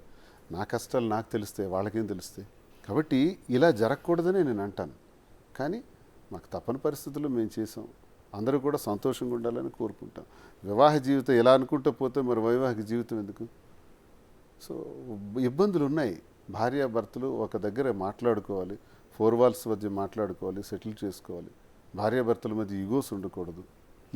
ఇవే ప్రధాన కారణం. భార్యాభర్తల మధ్య కొన్ని దగ్గరలో నేను అనుకుంటున్నాను పెద్దవాళ్ళు కూడా ఇన్వాల్వ్మెంట్ నాశనం చేస్తుంది. ఓకే. అబ్బాయి తరఫునవని అమ్మాయి తరఫునవని వాళ్ళని విడిచిపెట్టాలి. ప్రతిదానికి వీళ్ళు ఇన్వాల్వ్ అయిపోయి వీళ్ళకి రాంగ్ డైరెక్షన్స్ ఇచ్చేయటం వల్ల ఈ భార్యాభర్తల సంబంధాలు కూడా దెబ్బతింటున్నాయి చాలా వరకు. ఇది కూడా నేను అబ్జర్వ్ చేస్తున్నాను చాలా వరకు. మా నాన్న చెప్పాడు కాబట్టి నువ్వు ఈ రకంగా చెయ్యాలని భార్య అంటుంది భర్తతో. మా నాన్న చెప్పాడు కాబట్టి నువ్వు ఈ పని చేయటానికి వీలు లేదు అంటుంది. మీ నాన్న ఎవరు? మా అమ్మ చెప్పింది కాబట్టి నువ్వు ఇలాగే ఉండాలి, నువ్వు ఇలా ఉండకూడదు అని అంటాడు భర్త. మీ అమ్మ ఎవరు? పెళ్లి చేసిన వరకు, చదివించే వరకు, పెద్దవాళ్ళు చేసిన వరకు, వాళ్ళు భార్యాభర్తలు అయిన తర్వాత పెళ్లి చేసిన తర్వాత వాళ్ళకి ప్రైవసీ ఇవ్వాలి, వాళ్ళ ఆలోచనలకు అవకాశం ఇవ్వాలి. మనం కూడా ఆలోచించాలి. రేపు నాకు పిల్లలు ఉన్నారు, ఈమెకి ఉన్నారు. మేము వాళ్ళ జీవితాల్లో ఇన్వాల్వ్ అయిపోయి మేము డెసిషన్స్ ఇచ్చేస్తే చదివించడం వరకు, వాళ్ళకు ఒక ప్లాట్ఫామ్ వైపు తీసుకురావటం వరకే మన బాధ్యత. జీవరాశులు ఏం చెప్తున్నాయి, జంతువులు ఏం చెప్తున్నాయి, ఏ జీవరాశి చూసుకున్నా సరే, ఒక పక్షి అయినా సరే పిల్లల్ని పొదిగి ఎక్కడెక్కడి నుంచి ఆహారాన్ని తెచ్చి ఆ పిల్లకు నోట్లో వేస్తుంది. కొంత సమయం వచ్చిన తర్వాత తనే పొడిచి పంపించేస్తుంది, ఎగరటం నేర్చుకో అని. ఇంకా పక్షి వేరేగా బతుకుతుంది. ఈ సాంప్రదాయం మనుషులు తగ్గిపోతుంది రాను రాను. మనిషి అందుకే ఈ వివాహ వ్యవస్థలు నాశనం అయిపోవటానికి, గొడవలు పట్టడానికి ఇందులో చుట్టాలు, బంధువులు, స్నేహితులు, పడని వాళ్ళు అందరూ ఎంటర్ అవుతారు. ఎంటర్ అయి చెరో వైపు మాట్లాడి దీన్ని భగ్నం చేసేవాళ్ళు కొంతమంది, స్పాయిల్ సమాజంలో ఎలా అంటే వాళ్ళు బాగున్నారంటే వాళ్ళ గురించి ఎవరు ఆలోచించారు సార్. ఏదో రప్చర్ అవుతుందంటేనే మాట్లాడతారు సార్. అదొక అవసరం, అదొక సరదా, అదొక ఎంటర్టైన్మెంట్. మా జీవితం కూడా ఎంటర్టైన్మెంట్ చాలామందికి. రాజకీయ జీవితం ఏంటి అసలు? రాజకీయ భవిష్యత్తు ఇప్పటి వరకు ఓకే నడిచింది, ఇప్పుడు రాష్ట్రంలో ప్రభుత్వం మారింది, మళ్ళీ అదే ఫైట్ ఏంటి? దువ్వాడ శ్రీనివాస్ రాజకీయ భవిష్యత్తు ఏంటి? నేను ఎప్పుడు ఏదో ఒక ఉన్నతమైన పదవులు చేసేయాలి, ఆ పదవుల కోసం బ్రతకాలని నేను రాలేదు సార్. నేను ప్రజల పక్షాన పనిచేయాలని నిర్ణయం కోసం వచ్చాను. నా 25 సంవత్సరాల జీవితంలో 18 నుంచి 19 సంవత్సరాలు అపోజిషన్ జీవితం అనిపించినవండి. అధికారాలు కావాలి, పదవులు కావాలనుకుంటే అధికార పార్టీల్లోనే ఉంటాను, రోజుకో పార్టీ మార్చేసి. కానీ నేను ప్రతిపక్షం ప్రజల పక్షాన ఉండటమే నిర్ణయంగా తీసుకున్నాను. జగన్మోహన్ రెడ్డి గారి దయ వల్ల ఎమ్మెల్సీ అయ్యాను, పోటీ చేయగలిగాను, ఎమ్మెల్యేగా, ఎంపీగా. సరే తక్కువ ఓట్లతో ఎంపీగా 3,000తో పోయాను, ఒకసారి ఎమ్మెల్యేగా కూడా 3,800 ఓట్లతో పోయాను. ఇవన్నీ గతసారి జరిగినా సార్ మళ్ళీ నన్ను ప్రోత్సహించేశారు. ఒకటి నిర్ణయించుకున్నాం, ప్రతిపక్షంలో ఉన్నాం కాబట్టి ప్రజల గొంతే గట్టిగా మాట్లాడాలి, జగనన్న ఆశయాలను జనంలోకి తీసుకెళ్ళాలి. జగనన్న ముఖ్యమంత్రి అవ్వకపోవటం వల్ల రెండోసారి అమ్మఒడి, రైతు భరోసా, చేయూత, జగనన్న విద్యాదీవెన, జగనన్న వసతి దీవెన, ఆరోగ్యశ్రీ, వైఎస్ఆర్ ఆరోగ్య ఆసరా, నాయబ్రాహ్మలు, ఆటో రిక్షాలు, రజకులు, ఇలా ఎంతమందికి ఎన్ని పథకాలు, ప్రతి ఒక్కరికి రూపాయి లంచం లేకుండా వాలంటీర్ ద్వారా, సచివాలయ వ్యవస్థ ద్వారా ప్రతి ఇంటికి చేరటం వల్ల ఎంత అద్భుతమైన జీవితాన్ని అనుభవించారు ప్రజలు. వ్యవసాయం ప్రధానమైనటువంటి పీట వేశారు. విత్తనం నుంచి విక్రయం వరకు అద్భుతంగా జగనన్న ప్రతి ఎకరాకు కూడా ఇన్సూరెన్స్ చేసి పంట నష్టం వస్తే వెంటనే పంట నష్టాన్ని ఇచ్చి వెంటనే తర్వాత గిట్టుబాటు ధరలు కూడా ఇచ్చి బ్రహ్మాండంగా రైతాంగానికి ప్రోత్సహించాడు. ఇక విద్య, చెడిపోయిన సర్వనాశనం అయిపోయిన స్కూల్స్ అన్నీ కూడా నాడు నేడు ద్వారా బ్రహ్మాండంగా తీర్చిదిద్ది పిల్లలందరికీ యూనిఫారాలు ఇచ్చి, గోరుముద్దు ఇచ్చి, స్కూల్ బ్యాగ్స్ ఇచ్చి, బెల్ట్ ఇచ్చి, టై ఇచ్చి, షూ ఇచ్చి, సాక్స్ ఇచ్చి, నోట్ బుక్స్ ఇచ్చి, వర్క్ బుక్స్ ఇచ్చి, ఎన్ని రకాలుగా పిల్లల్ని తన పిల్లల్లా చూసుకొని ఒక స్టూడెంట్ షూ ఎలా ఉందని చెక్ చేసే ముఖ్యమంత్రి భారతదేశంలో ఉన్నాడు సార్. స్టూడెంట్ నా బిడ్డ వేసుకుని, నా మేనగోళ్ళు, నా మేనలుడు వేసుకునే యూనిఫామ్ ఎలా ఉంది, క్వాలిటీ ఉందా లేదని చెక్ చేసే ముఖ్యమంత్రి ఉన్నాడు సార్. విద్యని 11 మెడికల్ కాలేజీలు స్వాతంత్రం వచ్చి మన ఆంధ్రప్రదేశ్ రాష్ట్రంలో ఉంటే 17 మెడికల్ కాలేజీలు తీసుకొచ్చి 5 మెడికల్ కాలేజీలు ప్రారంభించేసినాడు. విద్య అద్భుతంగా తీర్చిదిద్దాడు, రైతాంగం అద్భుతంగా తీర్చిదిద్దాడు. ఒకవైపు వ్యవసాయం, ఇక ఆరోగ్యం అయితే ప్రతి ఒక్క వ్యక్తికి కూడా నేనున్నానని భరోసా ఇచ్చి వైఎస్ఆర్ ఆరోగ్యశ్రీ ద్వారా ఆపరేషన్లు చేయించి, ఆపరేషన్ చేసిన తర్వాత పేషెంట్ ఇంటికి వచ్చిన తర్వాత ఆ పేషెంట్ దగ్గర డబ్బులు ఉన్నాయో లేదో మాత్రలు కొనుక్కోవడానికి, మందులు కొనుక్కోవడానికి, అందుకే వైఎస్ఆర్ ఆరోగ్య ఆసరా కూడా ఇస్తాను, రోజుకి 250 రూపాయలు మందుల కోసం ఇస్తానని చెప్పి ఆలోచించే మహానుభావుడు ఎక్కడ దొరుకుతాడు సార్. ఈరోజు ఆంధ్ర రాష్ట్రంలో ప్రజలందరూ నరక యాతన అనుభవిస్తున్నారు. ఈ పాటికే 40,000 50,000 పడాలి. కానీ వీడు ఇప్పుడు వచ్చి నీ కూటమి ప్రభుత్వం మోసం చేశారు ప్రజలకి. సూపర్ 6 అన్నారు. సూపర్ 6లో ఇంతవరకు ఒక్కటి కూడా అమలు చేయలేదు. నేను మొన్ననే బడ్జెట్ సమావేశాలు పూర్తి చేసుకొని ఇప్పుడు ఇక్కడికి వచ్చాను. బడ్జెట్ సమావేశాలు ఓట్ ఆన్ అకౌంట్ బడ్జెట్ పెట్టారు. మొదట ఓట్ ఆన్ అకౌంట్ అయింది. ఎందుకు పెట్టారు? ఎలక్షన్ ఇయర్ కాబట్టి ఓట్ ఆన్ అకౌంట్ పెట్టాలి, అది ధర్మం, రూల్. అది తెలుగుదేశం ప్రభుత్వం అధికారంలోకి వచ్చింది. మళ్ళీ ఓట్ ఆన్ అకౌంట్ బడ్జెట్ ఏంటి సార్? మళ్ళీ ఓట్ ఆన్ అకౌంట్ బడ్జెట్ 4 నెలలకా? సరే, నిన్న బడ్జెట్ పెట్టారు. ఈ బడ్జెట్లో, ఇప్పుడు పెట్టిన బడ్జెట్లో సూపర్ 6 ఉన్నాయా చెప్పమనండి. ఒక్కటి సూపర్ 6లో వాళ్ళు ప్రజలకు మోసం చేసి ఇవి మేము చేస్తామని 3 సిలిండర్లు అన్నారు. ఇచ్చారా? 1 సిలిండర్. 2 సిలిండర్లు కనీసం ఇవ్వాలి కదా, ఇవ్వలేదు. ప్రతి ఆడబిడ్డకు కూడా 1,500 రూపాయలు అన్నారు 59 సంవత్సరాల వరకు మహిళలకి. ఇచ్చారా? నిరుద్యోగ భృతి అన్నారు. 20 లక్షల మంది నిరుద్యోగులకి 3,000 రూపాయలు చొప్పున ఇస్తామని చెప్పారు. ఇచ్చారా? ఆ తల్లికి వందనం అన్నారు. నీకు 15, నీకు 15, నీకు 15, నువ్వు వచ్చావా, నీకు 15, మీరు వచ్చారా, నీకు 45. ఇలాంటి దుర్మార్గమైన మాటలు చెప్పారు. బడ్జెట్ అలొకేషన్ చేశారా? ఏదీ లేదే. మరి బడ్జెట్ మీరు అలాట్ చేయకపోతే 2025 సంవత్సరం మార్చి వరకు కూడా ఈ పథకాలు లేనట్టే. సిలిండర్లు 2వ సిలిండర్ మార్చి వరకు రాదు. మీరు 3 ఇస్తామన్నారు కదా, కనీసం 2 ఇవ్వండి, మార్చి వరకు రాదు. ఇవన్నీ హుష్కాకి పెద్ద మోసం చేశారు. కాబట్టి ఈ బడ్జెట్ని పెట్టకుండా, ఫుల్ బడ్జెట్ పెట్టకుండా ఓట్ ఆన్ అకౌంట్ బడ్జెట్ పెట్టారు. ఎన్నికలకు ముందు చంద్రబాబు నాయుడు ఏమన్నాడు? 15 లక్షల కోట్లు జగన్మోహన్ రెడ్డి అప్పు చేశాడు అన్నారు. ఆ తర్వాత 14 లక్షల కోట్లు అన్నారు. ఇవాళ ప్రభుత్వం అధికారంలోకి వచ్చిన తర్వాత ఓట్ ఆన్ అకౌంట్ బడ్జెట్ పెట్టిన రోజు గవర్నర్ గారి చేత తప్పుడు మాటలు చెప్పించారు. 10 లక్షల కోట్లు ఈ రాష్ట్రానికి అప్పు ఉందని. కానీ ఈ రాష్ట్రం విడిపోయిన తర్వాత ఉన్న అప్పు, అలాగే చంద్రబాబు నాయుడు 14 నుంచి 19 వరకు చేసిన అప్పు, 19 నుంచి 24 వరకు జగన్మోహన్ రెడ్డి గారు చేసిన అప్పు మొత్తం కలిపి 6,42,000 కోట్లు. నేను చెప్పలా. ఈ బడ్జెట్ బుక్స్లో, ఫుల్ బడ్జెట్ బుక్స్లో చంద్రబాబు నాయుడే చెప్పారు. చంద్రబాబు నాయుడు చెప్పిన ఫిగరే నేను చెప్తున్నా. మరి 6,42,000 కోట్లు అప్పు చూపించిన మీరు బయట 15 లక్షల కోట్లు జగన్మోహన్ రెడ్డి అప్పు చేశాడని ఎందుకు చెప్పారు? గవర్నర్ గారి చేత 10 లక్షల కోట్లని ఎందుకు చదివించారు? నేరం కాదా? ఇవన్నీ కప్పిపుచ్చుకోవటానికే. ఫుల్ బడ్జెట్ పెడితే ఈ వాస్తవాలు తెలుస్తాయి కాబట్టి పెట్టలేకపోయినారు. ఇది ఈ పరిస్థితి, ఈ ప్రభుత్వం దుస్థితి. వీళ్ళేమీ చేయలేరు. ప్రజలకు మోసం చేసి తప్పుడు వాగ్దానాలు చేసి అధికారంలోకి వచ్చారు. మా బలమంతా ఏంటంటే ట్రాన్స్పరెన్సీ. మా ప్రభుత్వంలో రూపాయి లంచం లేదు. ఏ లబ్ధిదారుడు కూడా ₹1 లంచం ప్రభుత్వ పథకం కోసం తీసుకోలేదు. లంచాలు మళ్ళీ ప్రారంభమైనాయి. సచివాలయ వ్యవస్థ పోయింది, వాలంటీర్ వ్యవస్థ పోయింది. వాలంటీర్ వ్యవస్థ గురించి మాట్లాడంటే అది వ్యవస్థలో భాగం కాదు అంటాడు ఈ ప్రభుత్వంలో. అసలు కౌన్సిల్లో కూడా అంటారు వ్యవస్థలో భాగం కానప్పుడు మరి మీరెందుకు ₹10,000 జీతం ఇస్తామని ప్రకటించారు? మరి వాలంటీర్లు మేము తీసుకుంటామని మీరెందుకు చెప్పారు? ఇదంతా మోసం చేసి ఈరోజు వచ్చి మళ్ళీ ప్రజలు ఎంఆర్ఓ ఆఫీసులు, ఎంపీడీఓ ఆఫీసుల చుట్టూ ఎండనక వాననక పడిగాపులు కాసి లంచాలు ఇచ్చుకునే దౌర్భాగ్య స్థితి మళ్ళీ వచ్చేసింది. అది జగనన్న లేని లోపం. జనం గుర్తించారు. 27లో ఎన్నికలు జరుగుతాయా 29లో జరుగుతాయో తెలియదు. ఎన్నికలు జరిగిన మరుక్షణం జగనన్నే అఖండ మెజార్టీతో గెలుస్తాడు. అంతవరకు మేము కష్టపడి పనిచేయటం, అన్న ఆశయాలను జనంలోకి తీసుకెళ్ళటం ఇదే మా ధ్యేయం.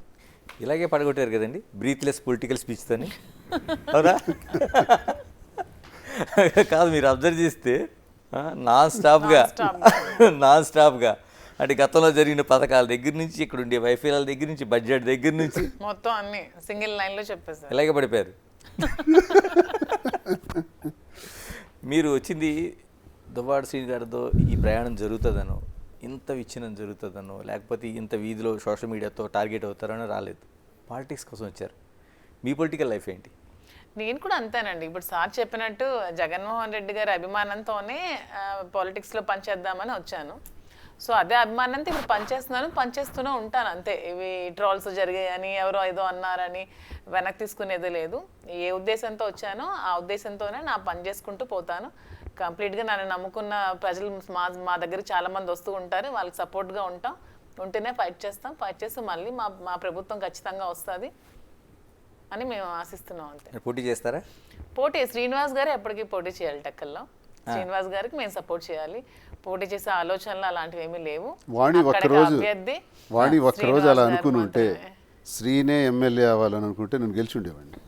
4,000 కదా తేడా, 3,000 కదా తేడా. ఇంట్లోనే పోరు. ఎప్పుడు కూడా ఆమె వల్ల అతను ఓడిపోయాడు. ఇప్పుడు అమ్మాయి ఏమంటుంది? శ్రీనివాస్ ఎమ్మెల్యే కావాలి అంటుంది. ఎవరవుతారో తలరాత అదృష్టం, అది వేరే. పార్టీ ఇస్తానంటే పార్టీ శ్రీనివాస్ గారిని మించిన నాయక టక్కల్లో ఎవరు లేరండి. ఇవన్నీ ఒత్తి అనుకున్నాడు కదా శ్రీనివాస్ గారు.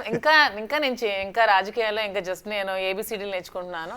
అతను ఆల్రెడీ రాజకీయాల్లో అన్నీ నేర్చుకుని లాస్ట్ స్టేజ్లో ఉన్నారు. అతనే అర్హులు. మేము అతని వెనక ఇంకా నేర్చుకోవాల్సింది ఉంది. మేము పోటీ చేసే టైం ఇంకా చాలా ఉంది. ఇంకా రాజకీయ భవిష్యత్తు ఇంకా 30sలో ఉన్నాను. ఇంకా చాలా టైం ఉంది. ఇంకా శ్రీనివాస్ గారి దగ్గర మేము చాలా నేర్చుకోవాలి. రాజకీయంగా నేర్చుకొని మేము ఎదగాలి. ఖచ్చితంగా ఒక 20 years తర్వాత ఖచ్చితంగా అప్పుడు పోటీ చేస్తాను. అంతవరకు మా శ్రీనివాస్ గారు ఎప్పుడు క్యాండిడేట్ ఎక్కల్లో శ్రీనివాస్ గారు మాత్రమే. ఈసారి ఖచ్చితంగా శ్రీనివాస్ గారు గెలుస్తారు కూడా.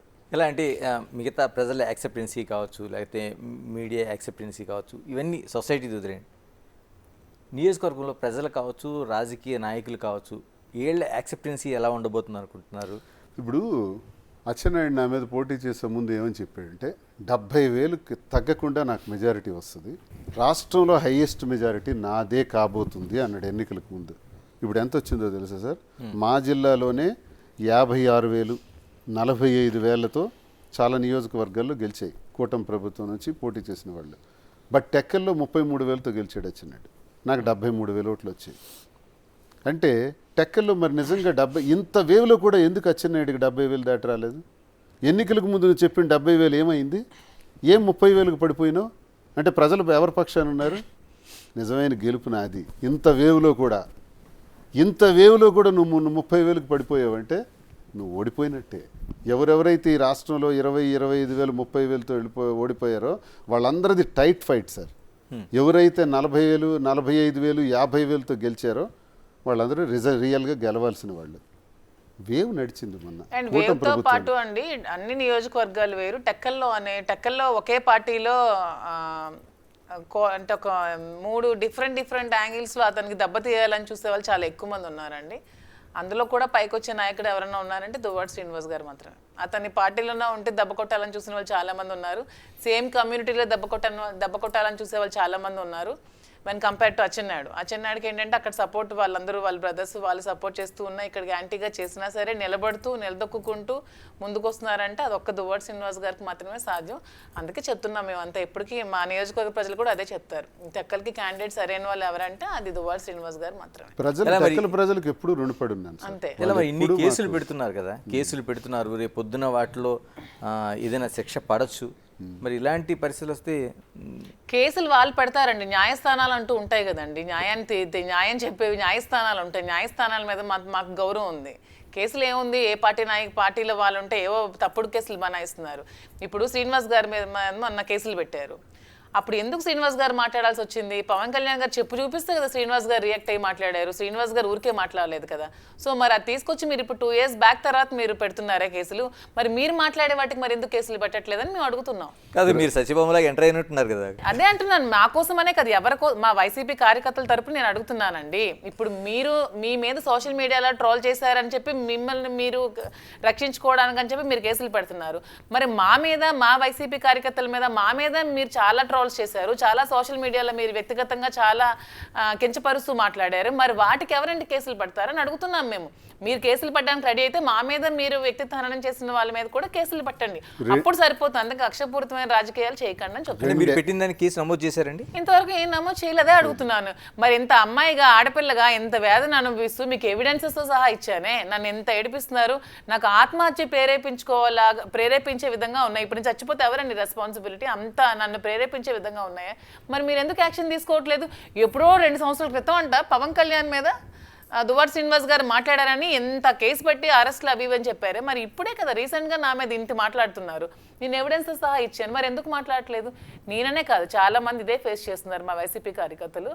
అందరూ చాలా ధైర్యంగా ఉండమనే నేను చెప్పడానికి. మహిళలకి ఏదైనా అన్యాయంగా చేసి ఎవరైనా తప్పుడు విధంగా ప్రచారం చేస్తే వాళ్ళ తాట తీస్తానని కౌన్సిల్లో అనౌన్స్ చేశారు హోమ్ మినిస్టర్. మరి దీనిపై కేసు కట్టి నిబద్ధతను మీరు చూపించండి అని అడుగుతున్నాం మేము. పైగా ఇంకో విషయం, ఇప్పుడు రామ్ గోపాల్ ఆర్జీవి గారు చాలా వ్యాలిడ్ ఒక మాట అన్నారు, నేను చూపించాను. ఎందుకు? పవన్ కళ్యాణ్ ఏమన్నారంటే, మంత్రులకి చెప్పించి కొడతాను, వైసీపీ నా కొడకల్లారా, నా చెయ్యికి అందిన దూరంలో దొరికితే మీకు కొట్టి పడేస్తాను, నీ బ్రతికెంత, నువ్వెంత, నీ బ్రతికెంత. సాక్షాత్ జగన్మోహన్ రెడ్డి గారిని ముఖ్యమంత్రిగా ఆయన ఆడిన మాటలు, జగన్ రెడ్డి అని అంటాం. ఈ మాటలు అనేటప్పుడు జగన్మోహన్ రెడ్డి అనుచరుడిగా, ఆయన మనిషిగా నాకు ఒళ్ళు కాలి బుర్ర వేడెక్కి నేను మాట అన్నాను. ఒక మాట, డిప్యూటీ సీఎం కాదు, నువ్వే కాదు చెప్పు చూపించడం, మాకు ఉన్నాయిరా చెప్పులని తీసి చూపించు. నువ్వంటేనే నేను అన్నా. ఒకవేళ నేను అలా అనటం వల్ల 18/11/2022 సంవత్సరం, 19/11/24 అంటే 2 ఏళ్ళ తర్వాత ఎఫ్ఐఆర్ వేశారు. ఇది అప్పటి నేను అన్న మాటలకి. రామ్ గోపాల్ వర్మ గారు మంచి మాట అన్నారు, ఎఫ్ఐఆర్ వేయాలంటే కంప్లైంట్ ఎవరు ఇవ్వాలి? ఎవరికైతే నేను తిట్టానో వాళ్ళు ఇవ్వాలి. పవన్ కళ్యాణ్ ఇవ్వాలి. పవన్ కళ్యాణ్ ఇచ్చాడా? ఎవడో లఫూట్ గడిస్తే నువ్వు ఎఫ్ఐఆర్ వేసేది పెట్టి, ఇది చట్టమా? నువ్వెవరు అసలు? ఇప్పుడు మీరు నేను వాగ్దానం చేసుకున్నాం అనుకోండి, మీరు నా మీద కంప్లైంట్ ఇవ్వాలి, ఆయన ఎవరు ఇవ్వటానికి? అలా ఉంది వ్యవహారం. ఇది లావా? ఇది చట్టంలో నిజంగా ఒక ఎమ్మెల్సీ మీద మీరు ఎఫ్ఐఆర్ వేశారు కదా, మీ కంప్లైంట్ ఇచ్చిన వాళ్ళు ఎవరు? Who is he? అతనిస్తే మీరు ఎలా వేస్తారు? పవన్ కళ్యాణ్ ఇచ్చారా? ఇది కంప్లైంట్ ఉందా? ఎఫ్ఐఆర్ వేయండి, అరెస్ట్ చేయండి, జైల్లో పెట్టండి. నా తప్పు అయితే నాది ఒకవేళ తప్పు అయితే నాకన్నా ముందు మీరే చూపించారు కదా, మంత్రుల మీద చూపించారు కదా, క్యాబినెట్ మినిస్టర్స్ మీద. మరి అది నేరం కాదా? అప్పుడు పవన్ కళ్యాణ్ మీద ఎఫ్ఐఆర్ అయ్యిరా? అంటే ఏంటండి న్యాయం? కాదు శ్రీనివాస్ గారు, ఇదే జగన్మోహన్ రెడ్డి మీద విమర్శిస్తే జగన్మోహన్ రెడ్డి కంప్లైంట్ పెట్టకుండా వేరేగా కంప్లైంట్ నమోదు చేసి నిజంగానే ఆ రోజున కేసులు నమోదైన అరెస్టులు చేశారు. మేము ఎప్పుడు సార్ ఇప్పుడు ఆలోచించినట్టు అచ్చెన్నాయుడు కానీ, లేకపోతే కూటమిలో పవన్ కళ్యాణ్ కానీ, చంద్రబాబు నాయుడు కానీ, మేము ఆ రోజు ఆలోచించుంటే ఒక్కడ కూడా మిగలడు సార్. వీళ్ళకి రోడ్డు ఎక్కనివ్వకుండా చేసేయగలం, కానీ మేము అలా ఆలోచించలేదు. మా నాయకుడు అవి నేర్పలేదు మాకు. మా మైనస్ అది. తగ్గండి, వద్దు, మనం మంచి ప్రభుత్వం ఇవ్వాలి, నిజాయితీ అయిన ప్రభుత్వం ఇవ్వాలి, ప్రజలు మనల్ని ఎన్నుకున్నారు, ప్రజల పక్షాన మనం ఉండాలి, మనం ఇలాంటి పనులు చేయకూడదని మా నాయకుడు మమ్మల్ని ఆపారు. లేకపోతే అచ్చెన్నాయుడు ఉంటాడా? లేకపోతే మా మీద కేసులు పెట్టుకున్న వాళ్ళు వీళ్ళందరూ ఇలాగే ఒక వ్యక్తి అండి మా దగ్గర అమ్మ వద్దు మద్యం ముద్దు అని ట్రోల్ చేశారు, ఏదో వాట్సాప్లో పెట్టారంట. అమ్మ వద్దు మద్యం ముద్దు అంటే దానికి ఎఫ్ఐఆర్ వేసి చిత్తూరులో ఒకరోజు, ఈస్ట్ గోదావరిలో ఒకరోజు, విశాఖపట్నంలో ఒకరోజు తిప్పి తల్లికి చెప్పకుండా, భార్యకి చెప్పకుండా, పిల్లలకి చెప్పకుండా ఆయన్ని తిప్పుతున్నారండి. వైసీపీకి చెందిన కార్యకర్తలకి చాలామందికి 100కు పైన కేసులు వేశారండి, చంపేశారండి నడు రోడ్డు మీద చాలామందిని. మరి మేమే అలా చేసుంటే, మేమే అలా ఆలోచించుంటే మీరు పోటీకైనా మిగిలి ఉండేవారా? వాళ్ళు దగ్గర పెట్టుకోవాలని నేను హెచ్చరిస్తున్నాను. ప్రభుత్వాలు శాశ్వతం కాదు, అధికారాలు శాశ్వతం కాదు. ఇవాళ మేము ఓడిపోయాం, మళ్ళీ వస్తాం. కానీ ఆలోచించవలసింది ఏంటంటే, ఓడినా గెలిచినా ప్రజల కోసం మనం పోటీ చేసాం. పరిపాలనకు బ్రహ్మాండంగా అందించి ప్రజల ఆశయాలను అమలు చేసే విధానంగా మనం చేయగలిగితే చరిత్రలో మిగిలిపోతాం. అంతేగాని ఇంతవరకు కూటమి ప్రభుత్వం చేసింది ఏంటో చెప్పండి సార్. ఒక్క మాట, పెన్షన్ తప్ప. 3,500 మేము అన్నాం, 4,000 అన్నారు, వాళ్ళు ఇచ్చారు, ఓకే నెక్స్ట్. ఈ 6 నెలల్లో ఏం చేశారు చెప్పండి? కక్షలు, కార్పణ్యాలు, చంపటాలు, కేసులు, లీడర్స్ని బెదిరించడాలు, అదిరించడాలు, ఇదా మీ పని? ఇందుక మీకు ప్రజలు అధికారం ఇచ్చారు? శ్రీనివాస్ గారు, ఇప్పుడు అసలు ఈ నాయకులంతా వెళ్ళి అన్న మేనిఫెస్టో చాలా చప్పగా ఉంది, జనాలకి అట్రాక్ట్ చేసే విధంగా లేదు అన్న అంటే, అబద్ధాలు చెప్పి మేనిఫెస్టోతో వెళ్తే జనాల్ని మోసం చేసే ఆలోచన నాకు లేదు. నా పరిస్థితి బట్టి రాష్ట్రంలో ఉన్న బడ్జెట్ బట్టే నేను మేనిఫెస్టో ఇవ్వగలను, ఆ ప్రకారంగా వెళ్ళగానే జనాల్ని మోసం చేసి కాదని చెప్పిన వ్యక్తి జగన్మోహన్ రెడ్డి గారు.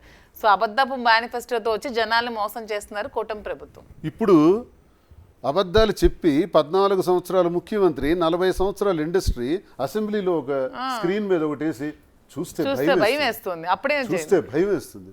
నువ్వు పిల్లాడువా? ఏంటి నీకు భయం వేస్తుంది? 6,42,000 కోట్లని 14 లక్షల కోట్ల నొప్పి అని చెప్పి సూపర్ 6 పెట్టేసి ఇప్పుడు చూస్తే భయం వేస్తుంది. ఇది చెప్పడానికే, ఈ సూక్తి ముక్త వాళ్ళు చెప్పడానికే నేను జనం ఎన్నుకున్నది. సో ఈ అబద్ధ మేనిఫెస్టో జగన్మోహన్ రెడ్డి ఇస్తే గెలిచి ఉండేవాడు కాదా? చెప్పలేదు. నీతి, నిజాయితీ, నిబద్ధత ఉన్న వ్యక్తి జగన్మోహన్ రెడ్డి గారు మాత్రమే. సో అందుకే మేమందరం అభిమానించే వ్యక్తి జగన్మోహన్ రెడ్డి గారు. అంతే. సూపర్ 6 లాంటి చెప్పచ్చు. ఈ చెప్పడానికి ఏముంది? తర్వాత చెయ్యాలి కదా, జనాలకి మనం చేయగలిగితే మనం చెప్పాలి, అంతేగాని. శ్రీని గారు, ఇప్పుడు రాంగోపాల్ వర్మ కావచ్చు, లేకపోతే శ్రీరెడ్డి కావచ్చు, లేకపోతే పోసాన మురళి కావచ్చు, మీలాగా చాలా రెబల్గా, అంటే చాలా అగ్రెసివ్గా వాళ్ళు ఏం మాట్లాడుతున్నారో కూడా ఒక దశలో తెలియని పరిస్థితుల్లో మాట్లాడిన వాళ్ళు ఈ రోజున కొందరు డ్రాప్ అయిపోతే, కొందరు క్షమించమని 2 చేతులు జోడిస్తుంటే, మరికొందరు ఎక్కడున్నామో తప్పించుకుంటూ తిరుగుతుంటే, అంటే నిజంగా వీళ్ళు భయపెడుతున్నారా? భయపెడుతున్నారు సార్, బాగా భయపెడుతున్నారు. పాపం ఇప్పుడు పోసాని గారు కానీ, లేదా ఆలీ గారికి కూడా ఏదో నోటీస్ వచ్చిందని విన్నాను, రామ్ గోపాల్ గారు, వీళ్ళందరూ సినిమా ఫీల్డ్కి చెందిన వాళ్ళు. సినీ పరిశ్రమలో హుందాగా వెళ్ళిపోయినటువంటి జీవితాలు. వాళ్ళేదో ప్రజాస్వామ్యాన్ని ఏదో ఒక పార్టీకి ఉంటారు, వాళ్ళు ఒక పార్టీకి ఉండి మద్దతుగా నిలబడ్డారు. అది వాళ్ళు చేసిన నేరమా? మీకు ఈరోజు మద్దతుగా ఉన్న వాళ్ళ లిస్ట్ మా దగ్గర ఉంది, రేపు మేము ఎలాగే తలుచుకుంటే వాళ్ళు ఉంటారా? కనుక ఇది పద్ధతి కాదు. వాళ్ళకి భయపెట్టి హింసించి చెయ్యాలని చూస్తున్నారు. వాళ్ళని ఎంత టార్చర్ చేయకపోతే, మమ్మల్ని కూడా అలాగే కదా, నాకు తెలుసు కదా, నాకు ఎంత పర్సనల్గా, నాకు ఒక ఇప్పుడు 25 సంవత్సరాల నుంచి నా వ్యాపారం మైన్స్, ఈరోజు మైన్స్ ఆగిపోయి 40 కోట్లు లాస్. మరికొన్ని ట్రాన్స్పోర్ట్కి సంబంధించిన బిల్స్ ఒక 11 కోట్లు ఆపేసినారు. అంటే 50 కోట్లు ఈ ప్రభుత్వం అధికారంలోకి వచ్చిన తర్వాత జూలై 4న రిజల్ట్ వస్తే జూలై 4 సాయంత్రం కల్లా అన్నీ ఆగిపోయాయి. ఏం చేయాలండి? మా వ్యాపారాలు ఏమవ్వాలి? మేమేమవ్వాలి? అంటే ప్రతిపక్ష పార్టీకి చెందిన వాళ్ళు అనేది ఇలా హింసిస్తారా? ఇదే హింస వాళ్ళకు కూడా పెడుతున్నారు కదా. వాళ్ళకు కూడా సినిమాలు లేకుండా, లేకపోతే ఇష్టానుసారంగా వాళ్ళ వ్యాపారాలపైన, వాళ్ళ వ్యక్తిగత విషయాల మీద దాడులు చేస్తుంటే ఏం చేస్తారు? మేమైతే మొండిగా ఉంటాం. నువ్వు క్వారీ మైనింగ్ ఆపేసినా, నా బిల్స్ ఆపేసినా, నన్ను జైల్లో పెట్టేసిన రెట్టింపు వాయిస్ వచ్చేస్తుంది. శ్రీనివాస్ గారు, ఇక్కడే ఒక్కసారి వెనక్కి వెళ్దానుకున్నాను.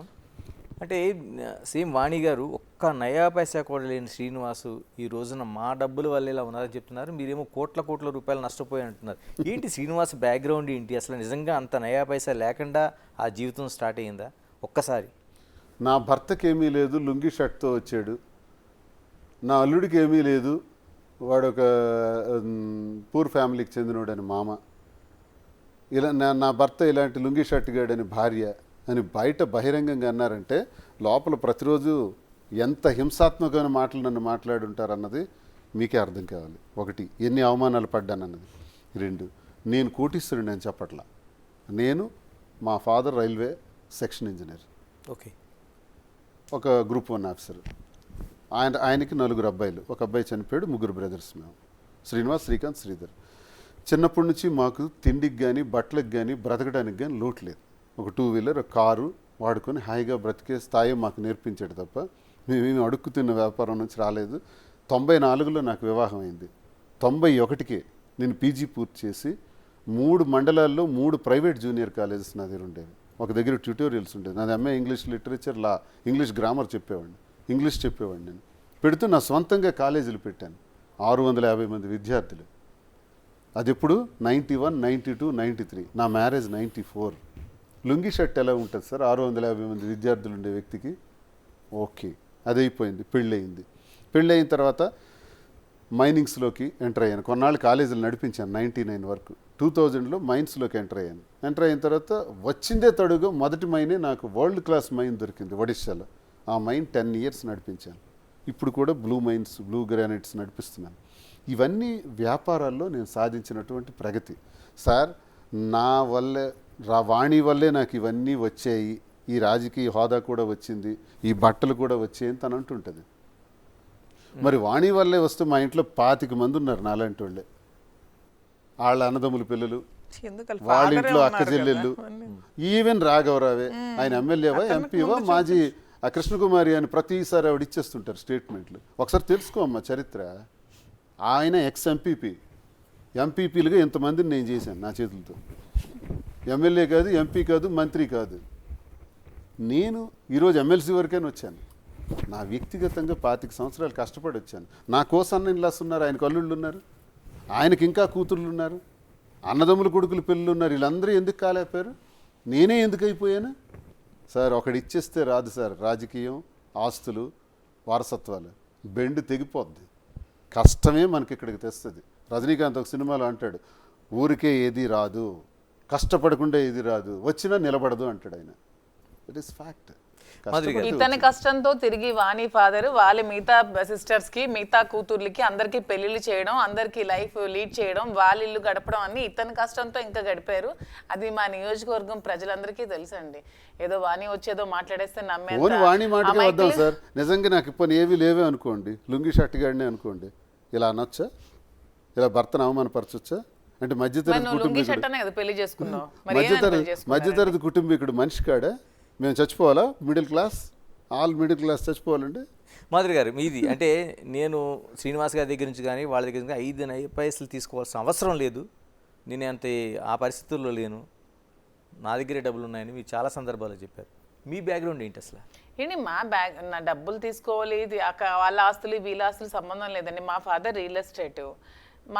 మా father in law senior advocate, lawyer, తను డిస్ట్రిక్ట్కే ఫస్ట్ లాయరు.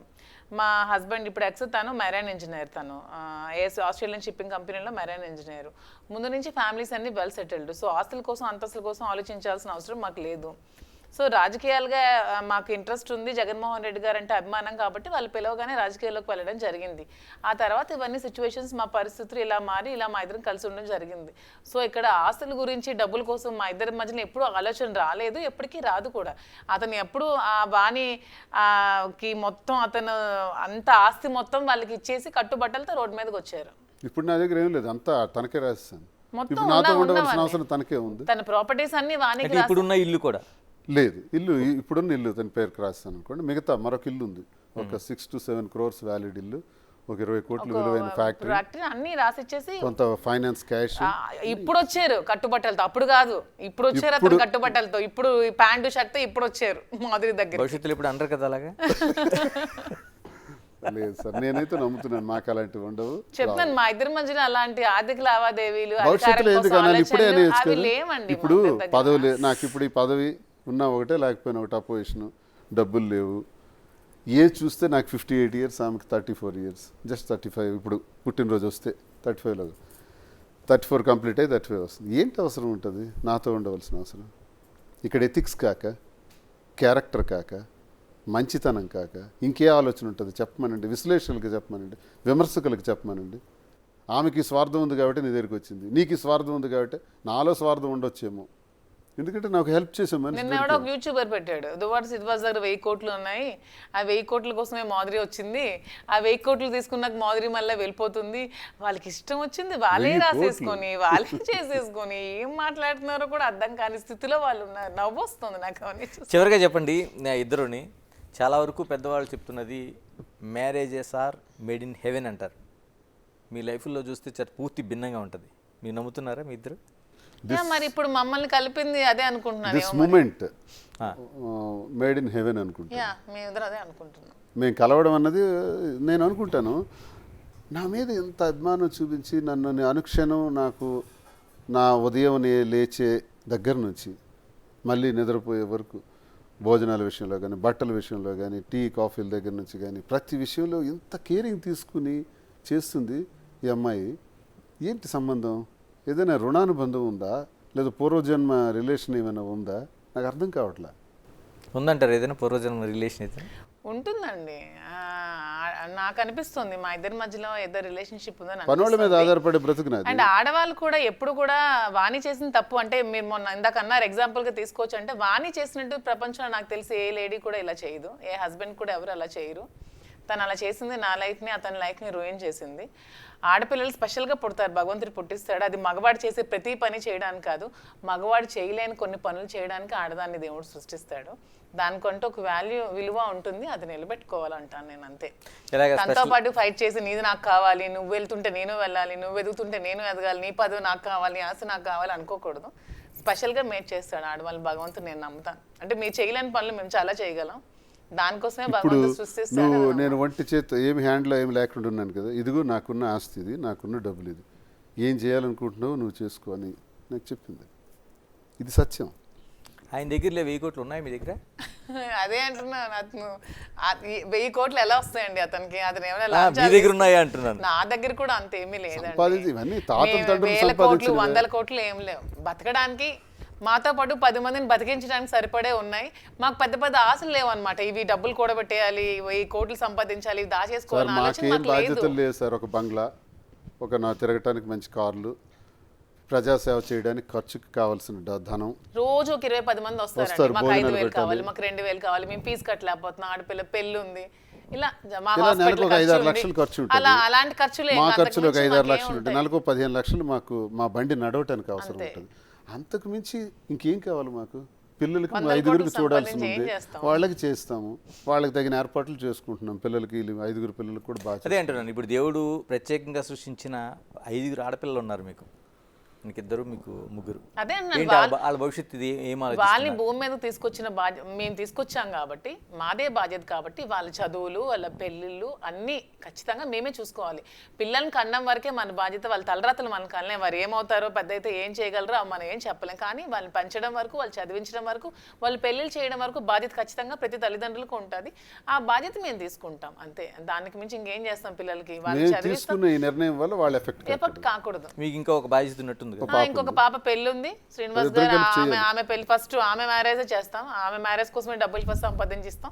మా పిల్లలు ఇంకా చిన్న పిల్లలు ఇంకా ప్రెజెంట్ చదివిస్తాం. వాళ్ళ పిల్లలకి ఇంకా చాలా టైం ఉంది, వాళ్ళు మ్యారేజెస్ చేస్తాం అంతే. There is no secrecy and there is no jealousies and egos and cunning thoughts. ఎలాగంటే చట్టపరంగా ఒక అంగీకారం వచ్చిన తర్వాత, మీకు లైన్ క్లియర్ అయిన తర్వాత ఇద్దరు చట్టపరంగా వస్తుందా రాదా అన్నీ అనవసరం అని చెప్తున్నాను కదా. మా ఇద్దరం మానసికంగా పెళ్లి అయిపోయింది, మా ఇద్దరం భార్యాభర్తలమే. దీన్ని ఎవ్వరు ట్రోల్ చేయాల్సిన అవసరం లేదు. లీగల్ గా జరగలేదు. మీకు పబ్లిక్ గా మీకు పెళ్లి కావాలంటే లీగల్ గా చేసి చూపిస్తాం అంటున్నాను. మేమైతే పెళ్లి చేసేసుకున్నాం, మాకు మా మనసాక్షులు మాకు కలిసిపోయి మేము మానసికంగా కలిసిపోయాం. మేము భార్యాభర్తలు మాత్రమే, మేము భార్యాభర్తలమే. మీ అందరికి మా భార్యాభర్తలుగా మీకు ఫోటో కావాలి, మీకు ఒక ఫ్రేమ్ కావాలి, ప్రతి ఇంట్లో మీరు చూసుకుంటారంటే ఖచ్చితంగా లీగల్ గా అయ్యాక మీకు చేసి చూపిస్తాం అని చెప్తున్నాను అంతే. వారసుల సంగతి ఏంటి? వారసుల సంగతి కూడా అంతేనండి, లీగల్ ప్రొసీడింగ్స్ అయ్యాక లీగల్ గా కంటాం అంతే. ఓకే, ఆ ప్లాన్ కూడా ఉంది. నవ్వుతున్నారు శ్రీనివాస్ గారు. అంటే ఇద్దరు మొత్తం శ్రీనివాస్ అంటే గ్రేట్ లెజెండరీ అండి. తన లెగసీ ఎలాగా కంటిన్యూ అవ్వాలంటే ఒక వారసుడు ఉండాల్సిందే, అతనితో ఆగిపోకూడదని శ్రీనివాసుడు ఉండాలి, ఇంకో శ్రీనివాస్ ఉండాలని నా feeling, strong feeling. Right, thank you Srinivas గారు, థ్యాంక్ యూ మాధురి గారు. Thank you. అంటే ఇప్పుడు ఇద్దరికి ఒకటే నేను కంక్లూజ్ ఇవ్వాలనుకుంటున్నాను. Duvvada Srinivas, Duvvada Madhuri. Right, all the best. అంటే సొసైటీ ఏ విధంగా మిమ్మల్ని తీసుకుంటుంది, ఏ విధంగా మీ లైఫ్ నడుస్తుంది అనేది. ఏమండి సొసైటీ అయితే మమ్మల్ని తీసుకుందండి. ఈ పిల్ల సైనికులు ఉంటారు కదా కొంతమంది, జెండా కూలీలు, జెండాలు మోసే కూలీలు, పిల్ల సైనికులు, వాళ్ళేవో ట్రోల్ చేసి పెడుతున్నారు తప్పితే సొసైటీ పబ్లిక్ తీసుకుంది. ఎక్కడైనా ఒక చోట ఆగిపోద్దండి అది. అంతే అంతే, వాళ్ళే ప్రజలు మాకు తీసుకున్న తర్వాత మాకు నమ్మకం ఏంటంటే ప్రజలకి వాస్తవాలు చెబితే అది వాళ్ళు అది విన్న తర్వాత కావాలంటే అగ్రభాగాన్ని పెట్టగలరు, లేకపోతే నేల మీద తొక్కేయగలరు రథోపాతాలను. ఆ శక్తి ప్రజలకు ఉంది. అందుకే మేమేం ఆలోచించామంటే మన వాస్తవాలన్నీ ప్రజలకు చెప్దాం, వాళ్ళు వింటారు, వాళ్ళే నిర్ణయం తీసుకొని వాళ్ళే మనల్ని కాపాడుతారు. అది మా నమ్మకం. థ్యాంక్ యూ అండి, థ్యాంక్ యూ వెరీ మచ్.